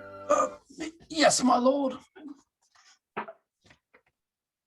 Rather distinguished thing, Mason. I'm the only person of the smallest importance in London at present who wears a buttonhole. Yes, my lord, I have observed that. You see, Mason, fashion is what one wears oneself. What is unfashionable is what other people wear. Yes, my lord. Just as vulgarity is simply the conduct of other people. Yes, my lord. And falsehoods are truths of other people. Yes, my lord. Other people are quite dreadful. The only possible society is oneself. Yes, my lord. To love oneself, Mason, is the beginning of a lifelong romance. Yes, my lord. I'm not so sure that I like this buttonhole, Mason. Makes me look a little old. Makes me almost in the prime of my life, eh, Mason? I don't observe any alteration in your lordship's appearance. You don't, Mason? No, my lord. I'm not so sure. For the future, a more trivial buttonhole, Mason, on Thursday evenings. I will speak to the florist, my lord. She has had a loss in her family lately, which perhaps accounts for the lack of triviality your lordship complains of in the buttonhole. Extraordinary thing about the lower classes in England. They're always losing their relations. Yes, my lord. They are extremely fortunate in that regard. Huh. Any letters, Mason? 3, my lord. Want my cab round in 20 minutes? Yes, my lord. When did this letter arrive, Mason? Oh, it was brought by hand just after your lordship went to the club. That will do. Lady Chiltern's handwriting on Lady Chiltern's pink notepaper. That is rather curious. I thought Robert was to write. I wonder what Lady Chiltern has got to say to me. I want you, I trust you, I am coming to you, Gertrude. I want you, I trust you, I'm coming to you. Huh. Oh, she has discovered everything. Poor woman. Poor woman. What an hour to call. 10 o'clock. I have to give up going to the Berkshires.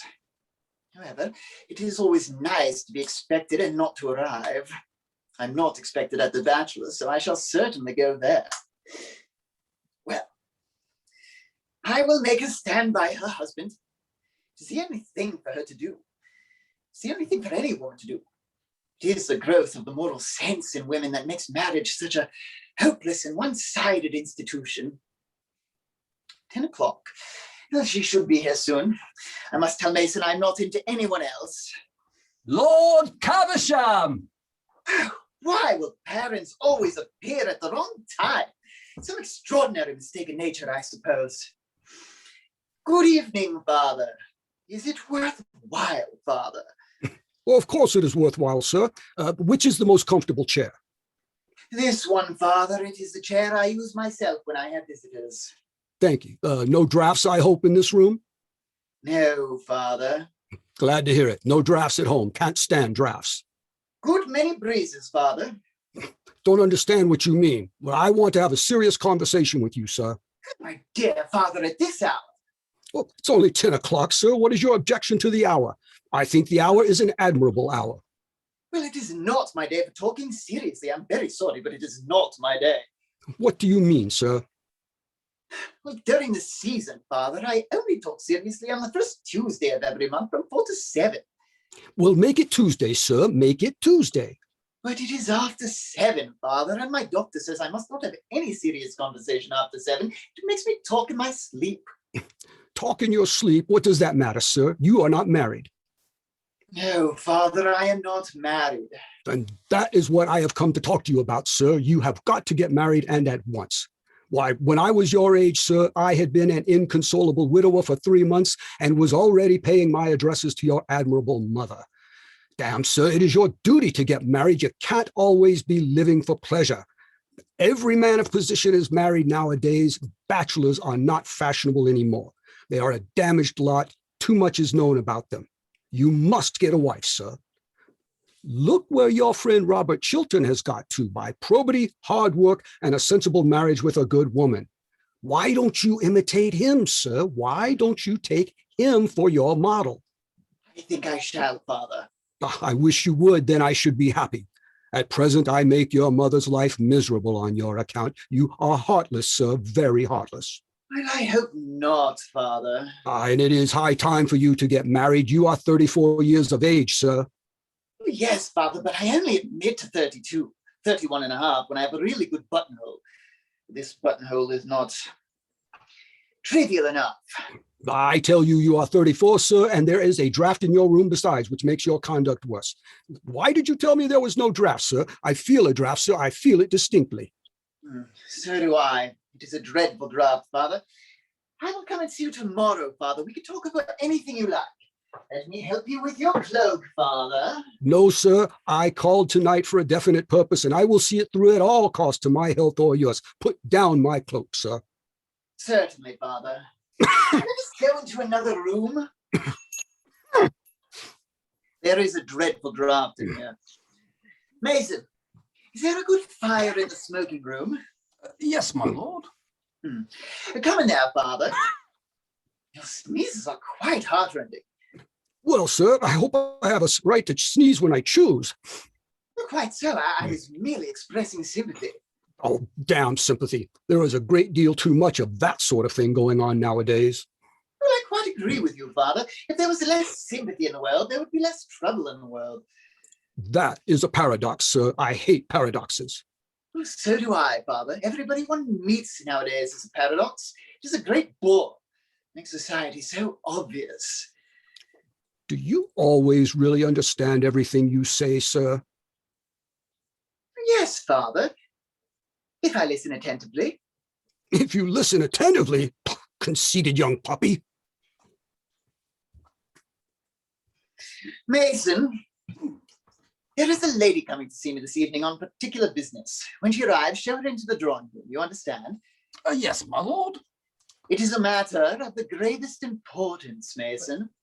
I understand, my lord. No one else is to be admitted under any circumstances. I understand, my lord. Ah, that is probably the lady. I shall see her myself. Well, sir, am I to wait attendance on you? In a moment, Father. Do excuse me. Well, you remember my instructions, Mason. Into that room. Yes, my lord. What name, madam? Is Lord Goring not here? I was told he was at home. His lordship is engaged at the present with Lord Caversham, madam. How very filial. His lordship told me to ask you, madam, to be kind enough to wait in the drawing room for him. His lordship will come to you there. Lord Goring expects me? Yes, madam. Are you quite sure? His lordship told me that if a lady called, I was to have her wait in the drawing room. His lordship's directions on the matter were very precise. How very thoughtful. To expect the unexpected shows a thoroughly modern intellect. Oh, how dreary a bachelor's drawing room always looks. I shall have to alter all of this. No, I don't care for that lamp. It's far too glaring. Light some candles? Certainly, madam. I hope the candles have very becoming shades. We have had no complaints about them, madam, as yet. I wonder what woman he's waiting for tonight. It'll be delightful to catch him. Men always look so silly when they're caught, and they're always being caught. What a very interesting room. I wonder what his correspondence is like. Oh, what a very uninteresting correspondence. Bills and cards, debts and dowagers. Who on earth writes to him on pink paper? How silly it is to write on pink paper. It's like the beginning of a middle-class romance. Romance should never begin with sentiment. It should begin with science and end with a settlement. I know that handwriting. That's Gertrude Chiltern's. I remember it perfectly. The 10 Commandments in every stroke of the pen and the moral law written all over the page. I wonder what Gertrude's writing to him about. Something horrible about me, I suppose. How I detest that woman. I want you. I trust you. I'm coming to you, Gertrude. I want you. I trust you. I'm coming to you.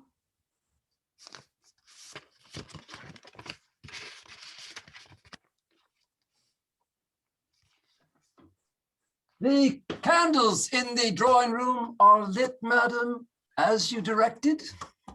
Thank you. I trust the shades will be to your liking. They are the most becoming we have. They are the same as his lordship uses himself when he is dressing for dinner. Then I'm sure they'll be perfectly right. Thank you, madam.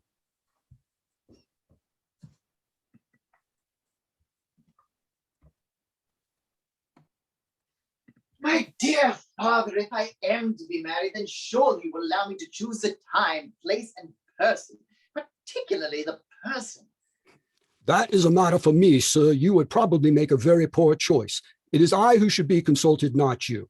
There is property at stake. It is not a matter for affection. Affection comes later on in married life. Yes, Father, in married life, affection comes when people thoroughly dislike each other, don't they? Certainly, sir. I mean, certainly not, sir. You are talking very foolishly tonight. What I say is that marriage is a matter for common sense. Yeah, but women who have common sense are so curiously plain, Father, aren't they? Of course, I only speak from hearsay. No woman, plain or pretty, has any common sense at all, sir. Common sense is the privilege of our sex. Oh, quite so, Father. And we men are so self-sacrificing that we never use it, do we? I use it, sir. I use nothing else. So my mother tells me. It is the secret of your mother's happiness. You are very heartless, sir, very heartless. I hope not, Father. Oh! Oh, my dear Arthur, what a piece of good luck meeting you on the doorstep. Your servant had just told me you were not at home. How extraordinary. But the fact is, I'm horribly busy tonight, Robert, and I gave orders that I was not at home to anybody. Even my father received a comparatively cold reception. Complained of a draft the whole time. Oh, but you must be at home to me, Arthur. You are my best friend, and perhaps by tomorrow you may be my only friend. My wife has discovered everything. Well, I guessed as much. Really? How? Oh, merely by something in the expression of your face as you came in. Who told her? Mrs. Cheverly herself. And now the woman I love knows that I began my career with an act of low dishonesty, that I built up my life on sands of shame that I sold like a common huckster. The secret entrusted to me as a man of honor. I thank heavens poor Lord Radley died before knowing that I had betrayed him. God, I died before I had been so horribly tempted. I've fallen so low. You've heard nothing from Vienna, then, in answer to your wire? Yes, I received a telegram from the first secretary at 8 o'clock tonight. Well? Nothing absolutely is known against her. On the contrary, she occupies a rather high position in society. It's a rather open secret that Baron Arnheim left her a larger portion of his immense fortune. Other than that, I can learn nothing.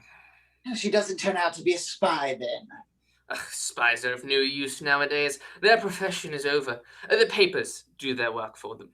And thunderingly well they do it. Arthur, I'm parched for thirst. Marrying for something, some hock and seltzer? Certainly, let me. Thank you, Arthur, thank you. But tell me what to do. I don't know what I'm to do, Arthur, but you are my best friend. But what a friend you are. A friend I can trust. I can trust you absolutely, can't I? Oh, my dear Robert, of course. Bring back some hock and seltzer. Yes, my lord. And Mason. Yes, my lord. Do excuse me, Robert. I want to give some instructions to my servants. Yes, certainly. Mason, when the lady arrives, tell her that I'm not to be expected at home this evening. Tell her that I've been suddenly called out of town. You understand? The lady is in that room, my lord. You told me to show her in that room, my lord. You did perfectly right. Oh, what a mess I am in. No, I think I shall get through it. I'll give it a lecture through the door. Awkward thing to manage, though. Arthur, tell me what I'm to do. I don't know what to do. I feel like my life has crumbled about me. I'm a ship without a rudder and a night without a star. Robert, you love your wife, don't you? I love her more than anything else in the world. I used to think ambition the great thing. It is not. Love is the greatest thing in the world, and I love her. But I am defamed in her eyes. I am ennobled in her eyes. This wide gulf between us. She has found me out, Arthur. She has found me out. Has she never done some folly, some indiscretion in her own life that you should not forgive your sin? My wife, never. No, she does not know what weakness or temptation is. I'm of clay like other men, but she stands apart, as good women do. Pure and pitiless and stern and without mercy. But I love her. We are without children, so I have no one else to love. No one else to love me. Perhaps if God had given us children, she might have been kinder to me. But God has given us a lonely home, and she has torn my heart in two. But don't let us talk of it. I was brutal to her this evening. I said to her things that were hideously true, from my standpoint, from the standpoint of men, but don't let us talk of it. Robert, your wife will forgive you. Perhaps at this moment she has forgiven you. She loves you, Robert. Why should she not forgive? Oh, God grant it, God grant it. But, Arthur, there's something else I have to tell you. Hawkins Seltzer, sir? Thank you. Is your carriage here, Robert? No, I walked from the club. Sir Robert will take my cab, Mason. Yes, my lord. Oh, you don't mind me sending you away, Robert. Arthur, you must let me stay for 5 minutes. I've made up my mind about what I'm going to do tonight in the house. The debate on the Argentine Canal is to begin at 11. What was that? Nothing. I heard a chair fall in the next room. Someone has been listening. No, there is no one there. There is someone there. There are lights in the room and the door is ajar. Arthur, what does this mean? Robert, you are excited, unnerved. I tell you that there is no one in that room. Sit down, Robert. Do you give me a word there's no one in there? Yes. Your word of honor?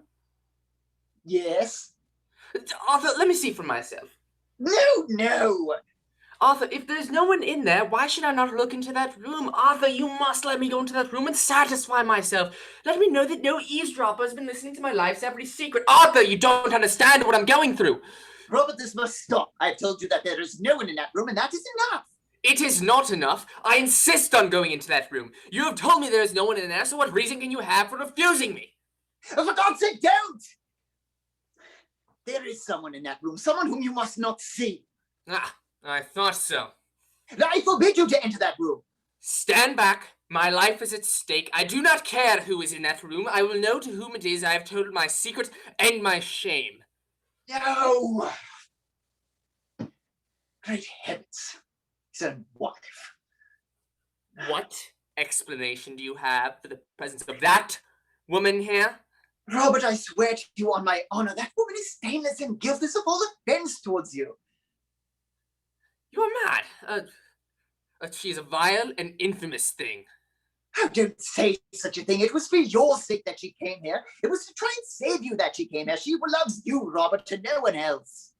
You are mad. What have I to do with her intrigues with you? Let her remain your mistress. You're well suited for each other. She, shameful and dishonorable. You, false as a friend, treacherous as an enemy even.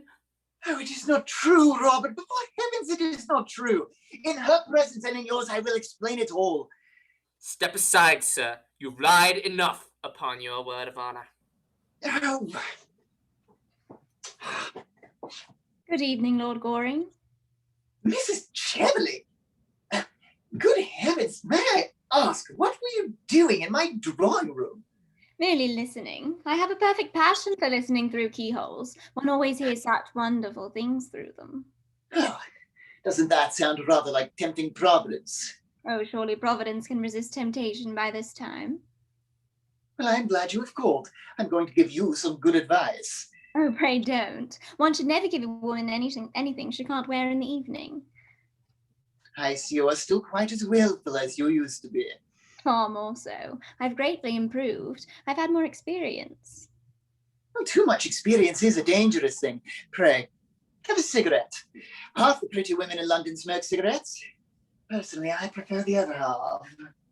Thanks, I never smoke. My dressmaker wouldn't like it, and a woman's first duty in life is to be a dressmaker, isn't it? What the second duty is, no one has yet discovered. You have come here to sell me Robert Chiltern's letter, haven't you? To offer it to you on conditions. How did you guess that? Because you haven't mentioned the subject. Have you got it on you? Oh no, a well-made dress has no pockets. What is your price for it? How absurdly English you are. The English think a checkbook can solve every problem in life. Why, my dear Arthur, I have very much more money than you have, and quite as much as Robert Chiltern's got hold of. Money is not what I want. What do you want then, Mrs. Cheverley? Why don't you call me Laura? I don't like the name. You used to adore it. Yes, that is why. Arthur, you loved me once. Yes, And you asked me to be your wife. That was the natural result of my loving you. And you threw me over because you saw, or said you saw, poor old Lord Mortlake trying to have a violent flirtation with me in the conservatory at Tenby. I am under the impression that my lawyer settled that matter with you on certain terms, dictated by yourself. At the time, I was poor and you were rich. Quite so. That is why you pretended to love me. Poor old Lord Mortlake, who only had 2 topics of conversation, his gout and his wife. I could never make out which of the 2 he was talking about. He used the most horrible language about them both. Well, you were silly, Arthur. Why, Lord Mortlake was never anything more to me than an amusement. One of those utterly tedious amusements one only finds at an English country house on an English country Sunday. I don't think anyone morally responsible for what he or she does at an English country house. Yes, I know a lot of people think that. Arthur, I loved you. Mrs. Cheverly, you've always been far too clever to know anything about love. I did love you, and you loved me. You know you loved me, and love is a very wonderful thing. I suppose that when a man has once loved a woman, he will do anything for her except continue to love her. Yes, except that. I'm tired of living abroad. I want to come back to London. I want to have a charming house here. I want to have a salon. If one could only teach the English how to talk and the Irish how to listen, society here would be quite civilized. Besides, I have arrived at a romantic stage. When I saw you last night at the Chilterns, I knew you were the only person I ever cared for. If I ever cared for anyone, Arthur. And so, on the morning of the day you marry me, I will give you Robert Chiltern's letter. That is my offer. I'll give it to you now if you promise to marry me. Now? Tomorrow. Are you really serious? Yes, quite serious. I should make you a very bad husband. I don't mind bad husbands. I've had 2. They amused me immensely. You mean that you amused yourself immensely, don't you?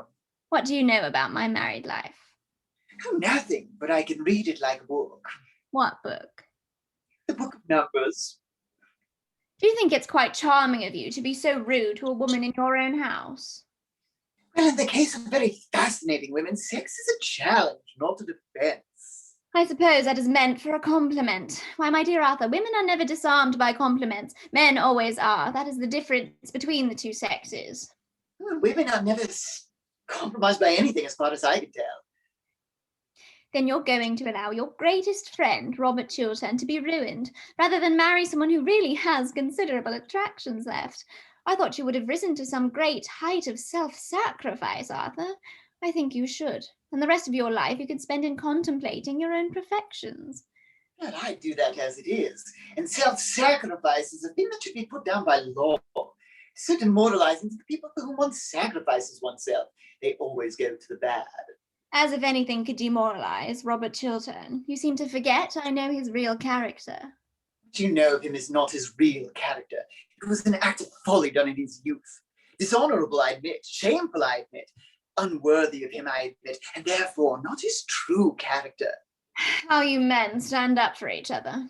How you women war against each other. I only war against one woman, against Gertrude Chiltern. I hate her. I hate her now more than ever. Because you have brought considerable tragedy into her life, I suppose.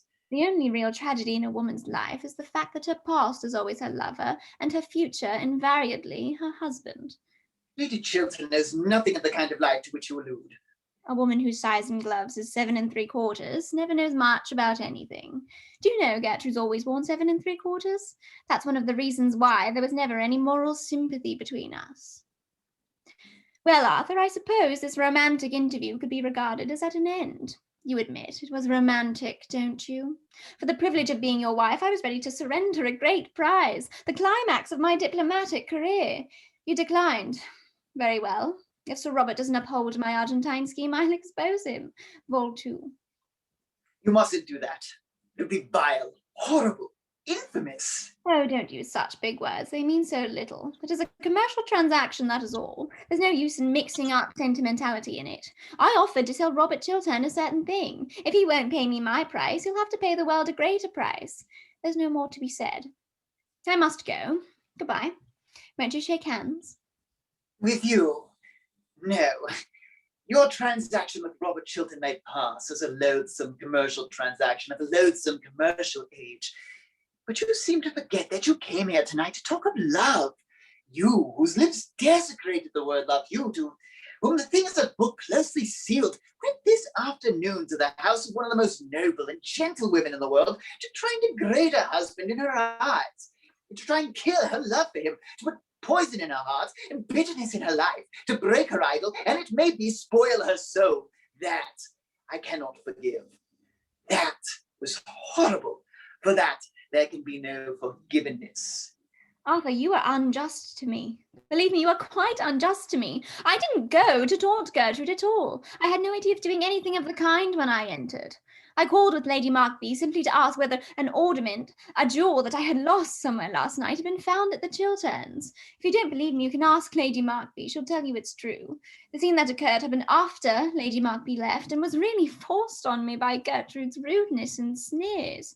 I called, a little out of malice, if you'd like, but really to ask whether a diamond brooch of mine had been found. That was the origin of the whole thing. A diamond snake brooch with a ruby? Yes.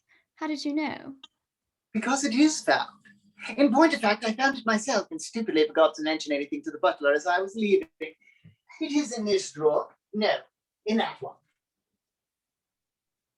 This is the brooch, isn't it? Yes, I'm so glad to get it back. It was a present. Won't you wear it?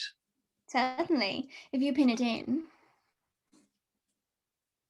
Why do you put it on as a bracelet? I never knew it could be worn as a bracelet. Really? No, but it looks very well on me as a bracelet, doesn't it? Yes, much better than when I saw it last. When did you see it last? Oh, 10 years ago on Lady Berkshire, from whom you stole it. What do you mean? I mean that you stole that ornament from my cousin Mary Berkshire, to whom I gave it when she was married. Suspicion fell on a wretched servant who was sent away in disgrace. I recognized it last night. I determined to say nothing about it till I had found the thief. Well, I have discovered the thief, and I have heard her own confession. It is not true. You know it is true. Thief is written across your face at this very moment. I'll deny the whole affair from beginning to end. I'll say I never saw this wretched thing in my entire life, and it was never in my possession.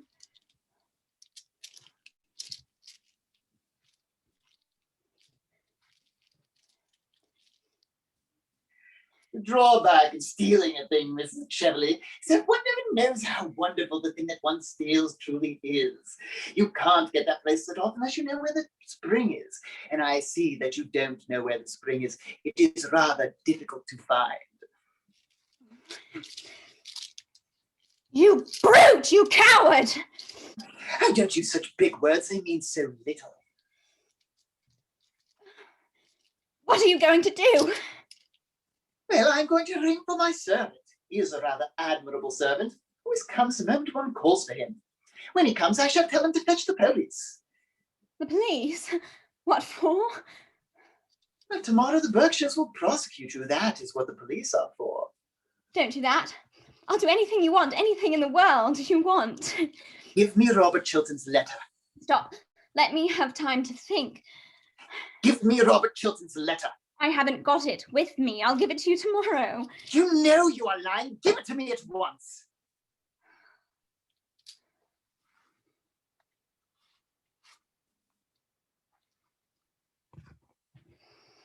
This is it. Yes. So well-dressed a woman, Mrs. Cheverley. You have moments of admirable common sense. I congratulate you. Will you please fetch me a glass of water? Certainly.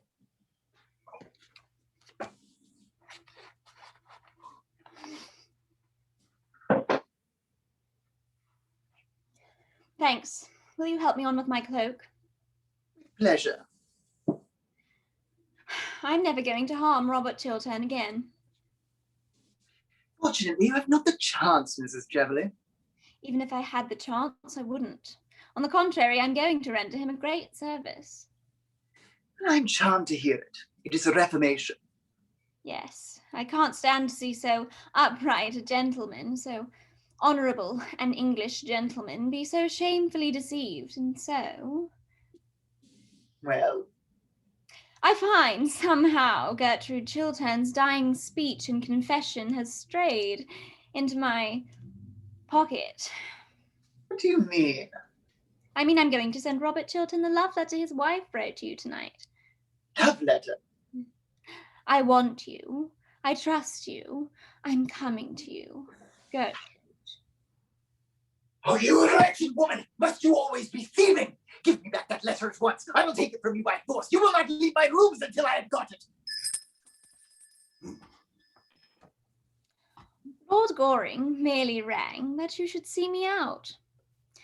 Good night, Lord Goring.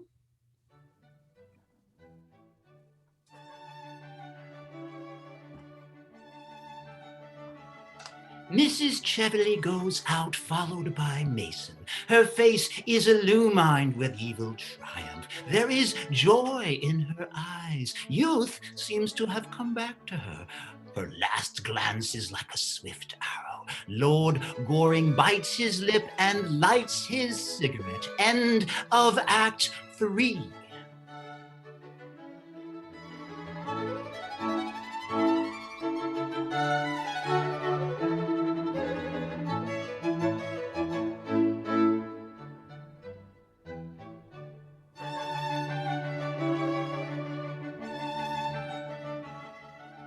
Act 4, again, morning room in Sir Robert Chiltern's house.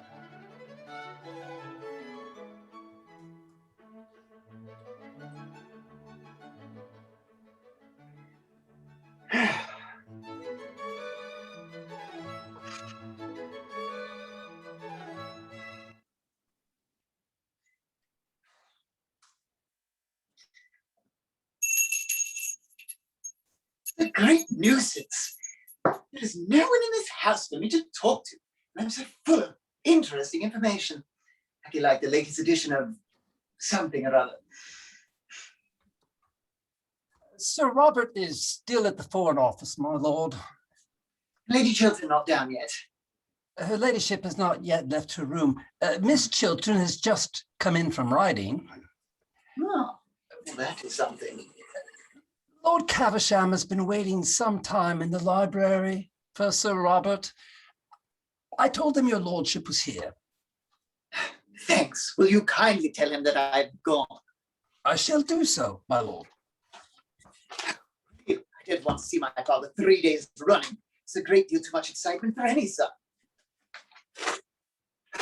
I hope to goodness he doesn't come up. Father should be neither seen nor heard. It's the only proper basis for family life. Mothers are different. Mothers are darlings. Well, sir, what are you doing here? Wasting your time as usual, I suppose? My dear father, when one pays a visit, is perhaps wasting other people's time, not one's own. Have you been thinking over what I spoke to you about last night? I've been thinking of nothing else.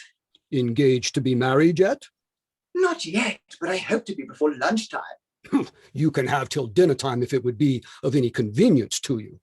Well, thanks awfully, but I'd sooner be engaged before lunch. Never know when you're serious or not. Neither do I, Father. Well, I suppose you have read the Times this morning. The Times? No, I only read the Morning Post. The only thing worth knowing about modern life is where the duchesses are. Anything else is quite demoralizing. Do you mean to say you have not read the Times leading article on Robert Chiltern's career?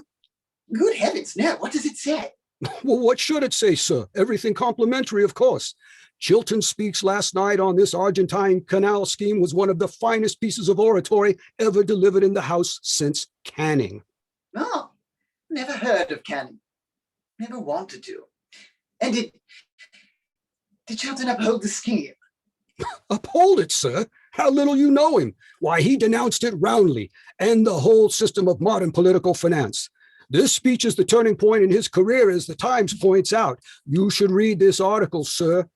Sir Robert Chiltern, most rising of our young statesmen, brilliant orator, unblemished career, well-known integrity of character, represents what is best in English public life. Noble contrast to the lax morality so common among foreign politicians. They will never say that about you, sir. Well, I certainly hope not, Father, but I'm delighted in what you tell me about Robert. Thoroughly delighted. It shows that he's got pluck. Well, he has got more than pluck, sir. He has got genius. I prefer pluck. It is not so common nowadays as genius is. I wish you would go into Parliament. Yeah, my dear Father, only people who look dull ever get to the House of Commons, and only people who are dull ever succeed there. Why don't you try to do something useful in life? I'm far too young. Oh, I hate this affectation of youth, sir. It is a great deal too prevalent nowadays. Youth isn't an affectation. Youth is an art. Why don't you propose to that pretty Miss Chiltern? I'm of a very nervous disposition, especially in the mornings. I don't suppose there is the smallest chance of her accepting you. I don't know how the betting stands today. If she did accept you, she would be the prettiest fool in England. Well, that is exactly what I should like to marry, Father. A thoroughly sensible wife would reduce me to a condition of absolute idiocy in less than 6 months. You don't deserve her, sir.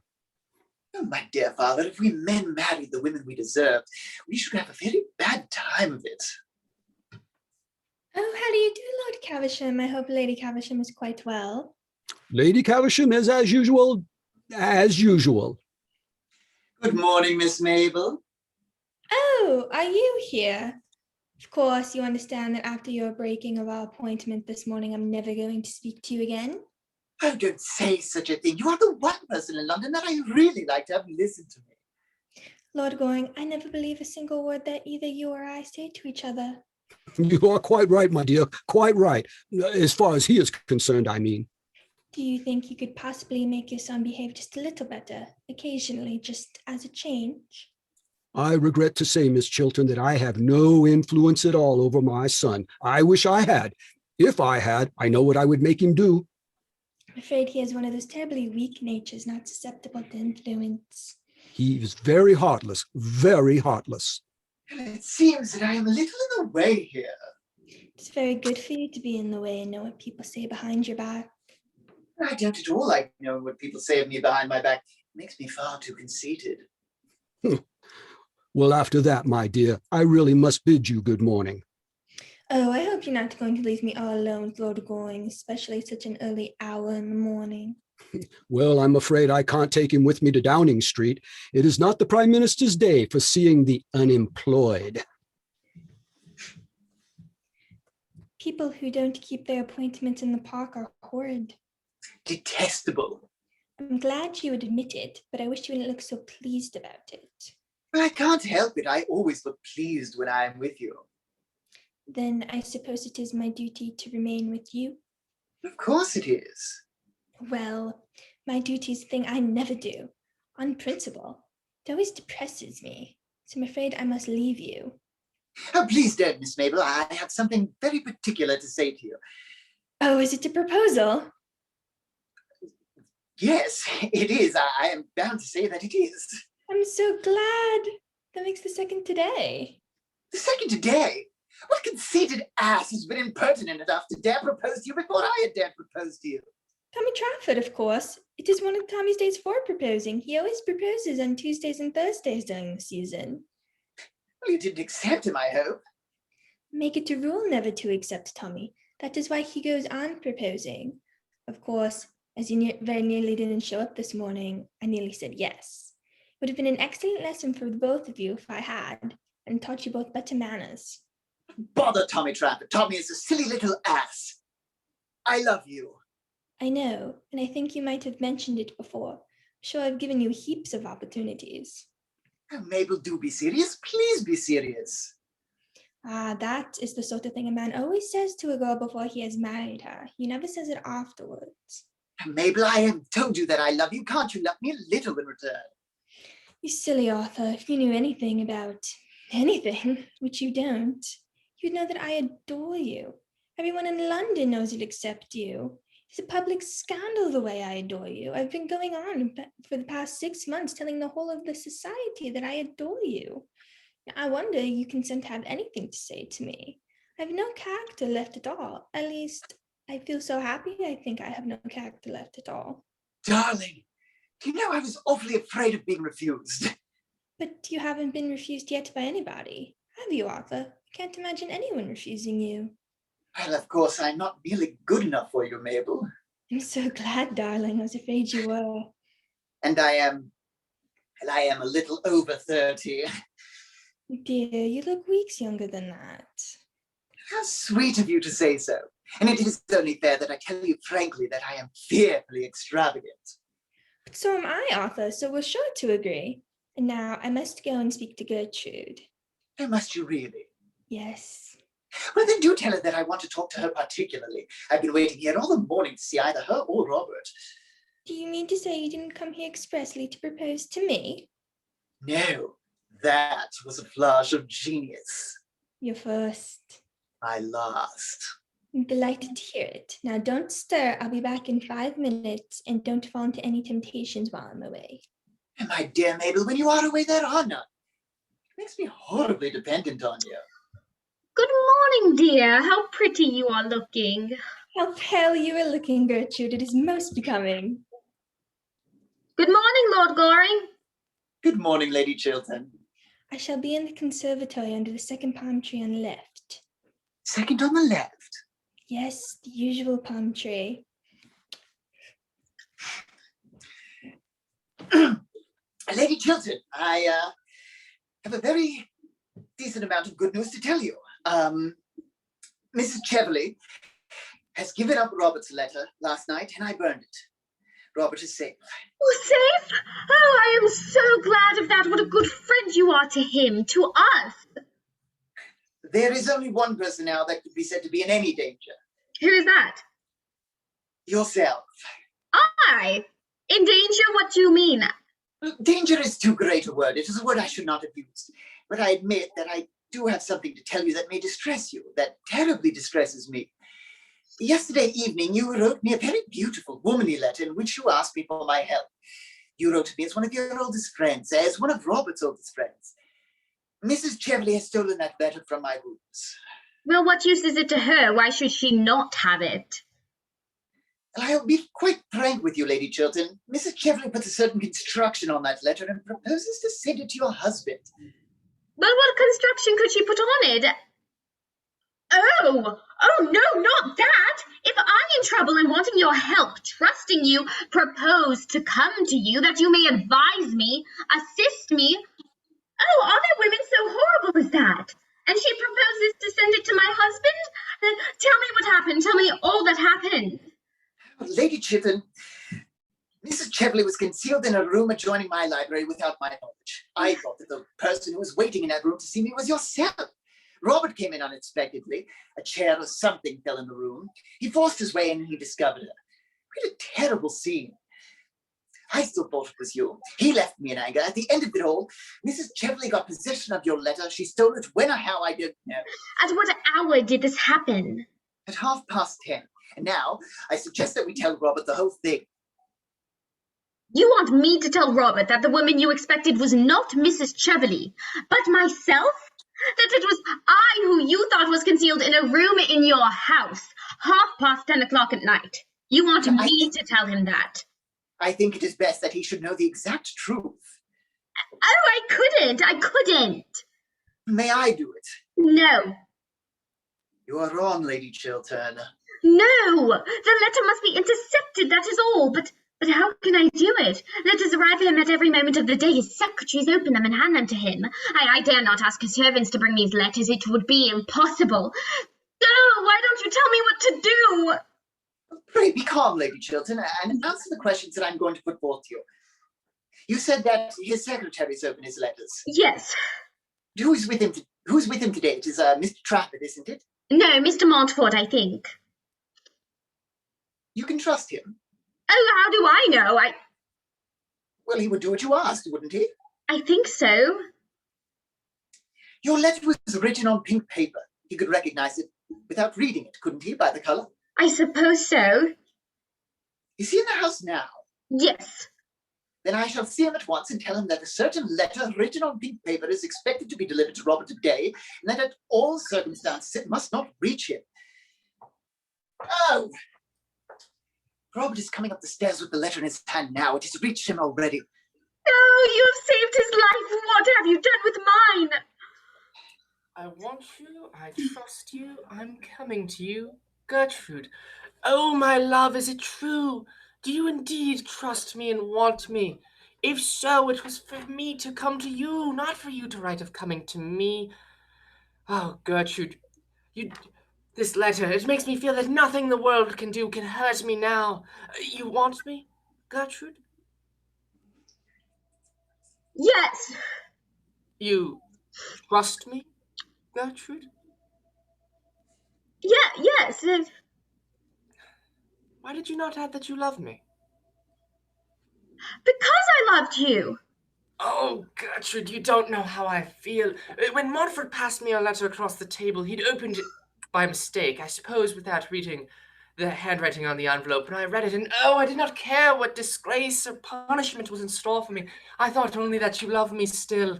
There is no disgrace in store for you, nor any public shame. Mrs. Cheveley has handed over to Lord Gordon the document that was in her possession, and he has destroyed it. Are you sure of this, Gertrude? Yes, Lord Gordon just told me. Oh, then I'm safe. Oh, what a wonderful thing to be safe. For 2 days I've been in terror, but now I'm safe. How did Arthur destroy my letter? Tell me. He burned it. How I would have loved to see that one sin of my youth burned to ash before me. How many men in mortal life would like to see their pasts burned to white ash before them? Is Arthur still here? Yes, he is in the conservatory. Oh, I'm so glad I made that speech in the house last night. So glad. I made it thinking that public disgrace might be the result, but it has not been so. Public honor has been the result. I think so. I fear so. For although I'm safe from detection, although all evidence against me has been destroyed, I suppose I should retire from public life. Oh, yes, Robert, you should do that. It is your duty to do that.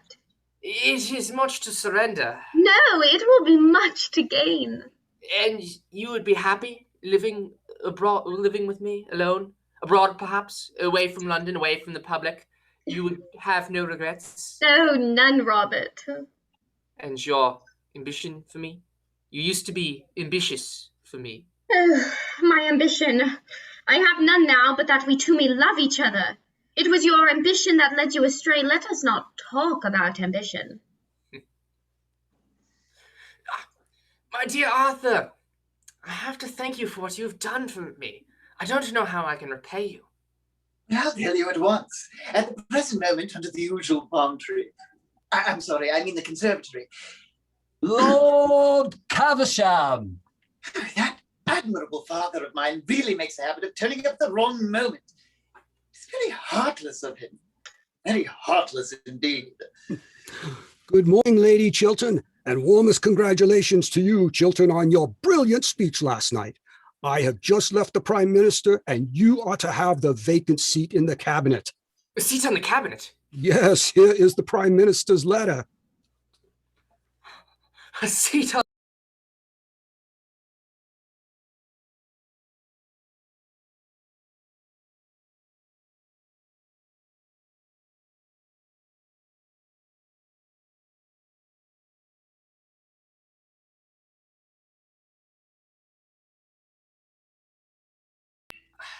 I'm afraid I cannot accept this offer, Lord Caversham. I've made up my mind to decline. Decline it, sir. It is my intention to retire at once from public life. Decline a seat in the cabinet and retire from public life? I've never heard such damn nonsense in the whole course of my existence. I beg your pardon, Lady Chiltern. Chiltern, I beg your pardon. Don't grin like that, sir. No, Father. Lady Chiltern, you are a sensible woman, the most sensible woman in London, the most sensible woman I know. Will you kindly prevent your husband from taking such... Will you kindly do that, Lady Chiltern? I think my husband is right in his determination, Lord Caversham. I approve of it. You approve of it? Good heavens! I admire him for it. I admire him immensely for it. I have never admired him so much before. He is finer than even I thought him. You will go and write your letter to the Prime Minister now, won't you? Don't hesitate about it, Robert. Yes, I suppose I'd better write it at once. Such offers are not often repeated. I'll ask you to excuse me for a moment, Lord Caversham. I may come with you, Robert, may I not? Yes, dear. What is the matter with this family? Something wrong here, eh? Idiocy? Hereditary, I suppose. And both of them, too, wife as well as husband. Very sad indeed. And they are not an old family. I can't understand it. It is not idiocy, Father, I assure you. What is it then, sir? Well, it is what is called nowadays a high moral tone, Father, that is all. Hate these newfangled names. Same thing as we used to call idiocy 50 years ago. Shan't stay in this house any longer. Oh, do just come in this room a moment, Father. Under the third palm tree to the left, the usual palm tree. What, sir? I beg your pardon, Father, I forgot. The conservatory, Father, in the conservatory. There is someone there that I want you to talk to. What about, sir? About myself, Father. Not a subject on which much eloquence is possible. No, Father, but the lady is like me. She doesn't care much for eloquence in others. She thinks it a little loud.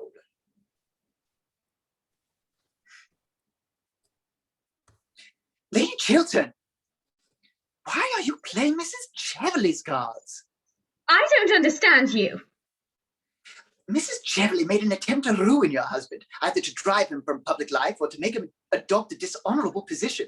From the latter tragedy, you saved him. The former, you're now thrusting upon him. Why should you do him the harm that Mrs. Cheverley tried to do and failed? Lord Goring? Lady Chiltern, allow me. Last night, you wrote me a letter in which you said you trusted me and you wanted my help. Now is the moment when you really want my help. Now is the moment when you've got to trust me, to trust in my counsel and judgment. You love Robert. Do you want to kill his love for you? What sort of existence will he have if you rob him of the fruits of his ambition? If you take him from the splendor of a great political career? If you close the doors of public life against him? You condemn him to a sterile failure? He who was made for triumph and success. Women were not made to judge us, but to forgive us when we need forgiveness. Pardon, not punishment, is their mission. Why should you scourge him with rods for a sin done in his youth before he knew you, before he knew himself? A man's life is of more value than a woman's. It has larger issues, wider scope, greater ambitions. A woman's life revolves in curves of emotions. It is upon lines of intellect that a man's life progresses. Don't make any terrible mistake, Lady Chiltern.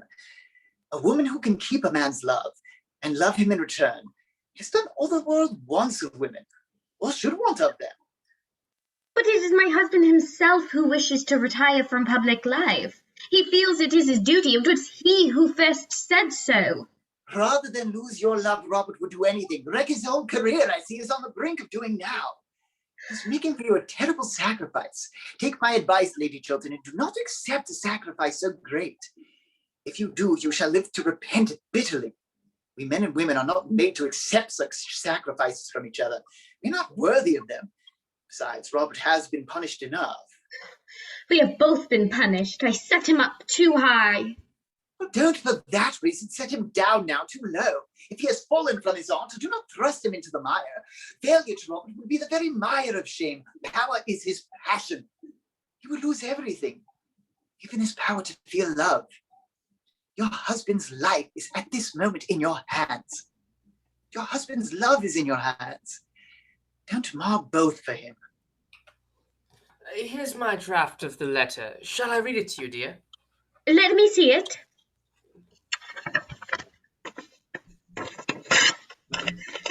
What are you doing? A man's life is of more value than a woman's. It has larger issues, wider scope, greater ambitions. Our lives revolve in curves of emotions. It is upon lines of intellect that a man's life progresses. I have just learnt this and much else from Lord Goring, and I will not spoil your life for you, nor see you spoil it as a sacrifice to me, a useless sacrifice. Gertrude. You can forget. Men easily forget, and I forgive. That is how women help the world now. I see that. My wife. Arthur, it seems that I am to always be in your debt. Oh dear, no, Robert, your debt is to Lady Chiltern, not to me. I owe you much. And now, what were you going to ask me just now before Lord Caversham came in? Robert, you are your sister's guardian, and I want to ask for your consent to my marriage with her, that is all. Oh, I am so glad! I am so glad! Thank you, Lady Chiltern. My sister to be your wife? Yes. Arthur, I'm sorry, but that is quite out of the question. I have to think of Mabel's future happiness, and I do not think it would be safe in your hands. I cannot have her sacrificed. Sacrificed? Yes, utterly sacrificed. Loveless marriages are horrible, but there is one thing worse than an absolutely loveless marriage. A marriage in which there is love, but on one side only. Faith, but on one side only. Devotion, but on one side only. And which one of the two hearts is sure to be broken. But I love Mabel. No other woman has any place in my life. Robert, if they love each other, why should they not be married? Arthur cannot bring Mabel the love she deserves. What reason have you for saying that? Do you really require me to tell you? Well, certainly I do. As you choose. When I called upon you last night, I found Miss Cheverley concealed in one of your rooms. It was between 10 and 11 o'clock at night. I wish not to say anything more about it. Your relations with Mrs. Cheverley are, as I have told you last night, nothing absolutely whatsoever to do with me. I know you were engaged to be married to her once. It seems the fascination that she's held over you has returned. You spoke of her last night as a woman who's pure and stainless, of a woman whom you respected and honored. That may be true, but I cannot put my sister's life into your hands. It would be wrong of me. It would be unjust, infamously unjust to her. I have nothing more to say. Robert, it was not Mrs. Cheverley whom Lord Goring expected last night. Not Mrs. Cheverley? Who was it then? Lady Chiltern! It was your own wife, Robert. Yesterday afternoon, Lord Goring told me that if I was ever in trouble, I could come to him for help, as he was our oldest and best friend. Later on, after that terrible scene in this room, I wrote to him telling him that I trusted him, that I had need of him, that I was coming to him for help and advice. Yes, that letter. I didn't go to Lord Goring's after all. I felt that it is from ourselves alone that help can come. Pride made me think that. Mrs. Cheverley went. She stole my letter and sent it anonymously to you this morning, that you should think that... Oh, Robert, I cannot tell you what she wished you to think. What? Had I fallen so low that you thought for even a moment that I would ever doubt your goodness, Gertrude? You are to me the white image of all good things, and sin can never touch you. Arthur, you can go to Mabel, and you have my best wishes. Wait a moment. There's no name at the top of this letter. The brilliant Miss Cheverley does not seem to have noticed that. There should be a name. Oh, let me write yours. It is you I trust and need, you and none else. Really, Lady Chiltern, I think I should have back my own letter. No, you shall have Mabel. Well, I hope she hasn't changed her mind. It is nearly 20 minutes since I saw her last. Lord Goring, I think your father's conversation much more improving to yours. I'm only going to speak to Lord Caversham in the future, and always under the usual palm tree. Darling. What does this mean, sir? You don't mean to say that this charming, clever young lady has been so foolish as to accept you? Certainly, Father. And Sir Chiltern has been wise enough to accept the seat in the cabinet. Well, I am very glad to hear that, Chiltern. I congratulate you, sir. If this country doesn't go to the dogs of the radicals, we'll have you prime minister someday. Luncheon is on the table, my lady. We'll stop to luncheon, won't you, Lord Caversham? With pleasure. And I'll drive you down to Downing Street afterwards, Chiltern. You have a great future before you, a great future. Wish I could say the same for you, sir, but your career will have to be entirely domestic. Yes, Father, I prefer it domestic. And if you don't make this young lady an ideal husband, I'll cut you off with a shilling. Oh, an ideal husband. I don't like the sound of that. Sounds like something in the next world. What do you want him to be then, dear? He can be what he chooses to be. All I want to be is a real wife to him. Well, upon my word, there's a great deal of common sense in that, Lady Chiltern.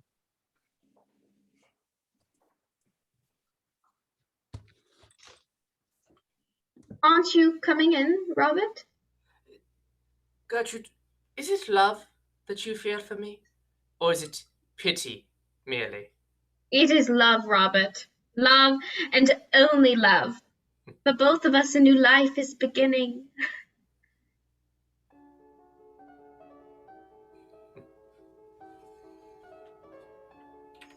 And that concludes our presentation of An Ideal Husband by Oscar Wilde. Thank you all for attending the performance by the Iona College Theatre Ensemble, and please, all of you, have an ideal day.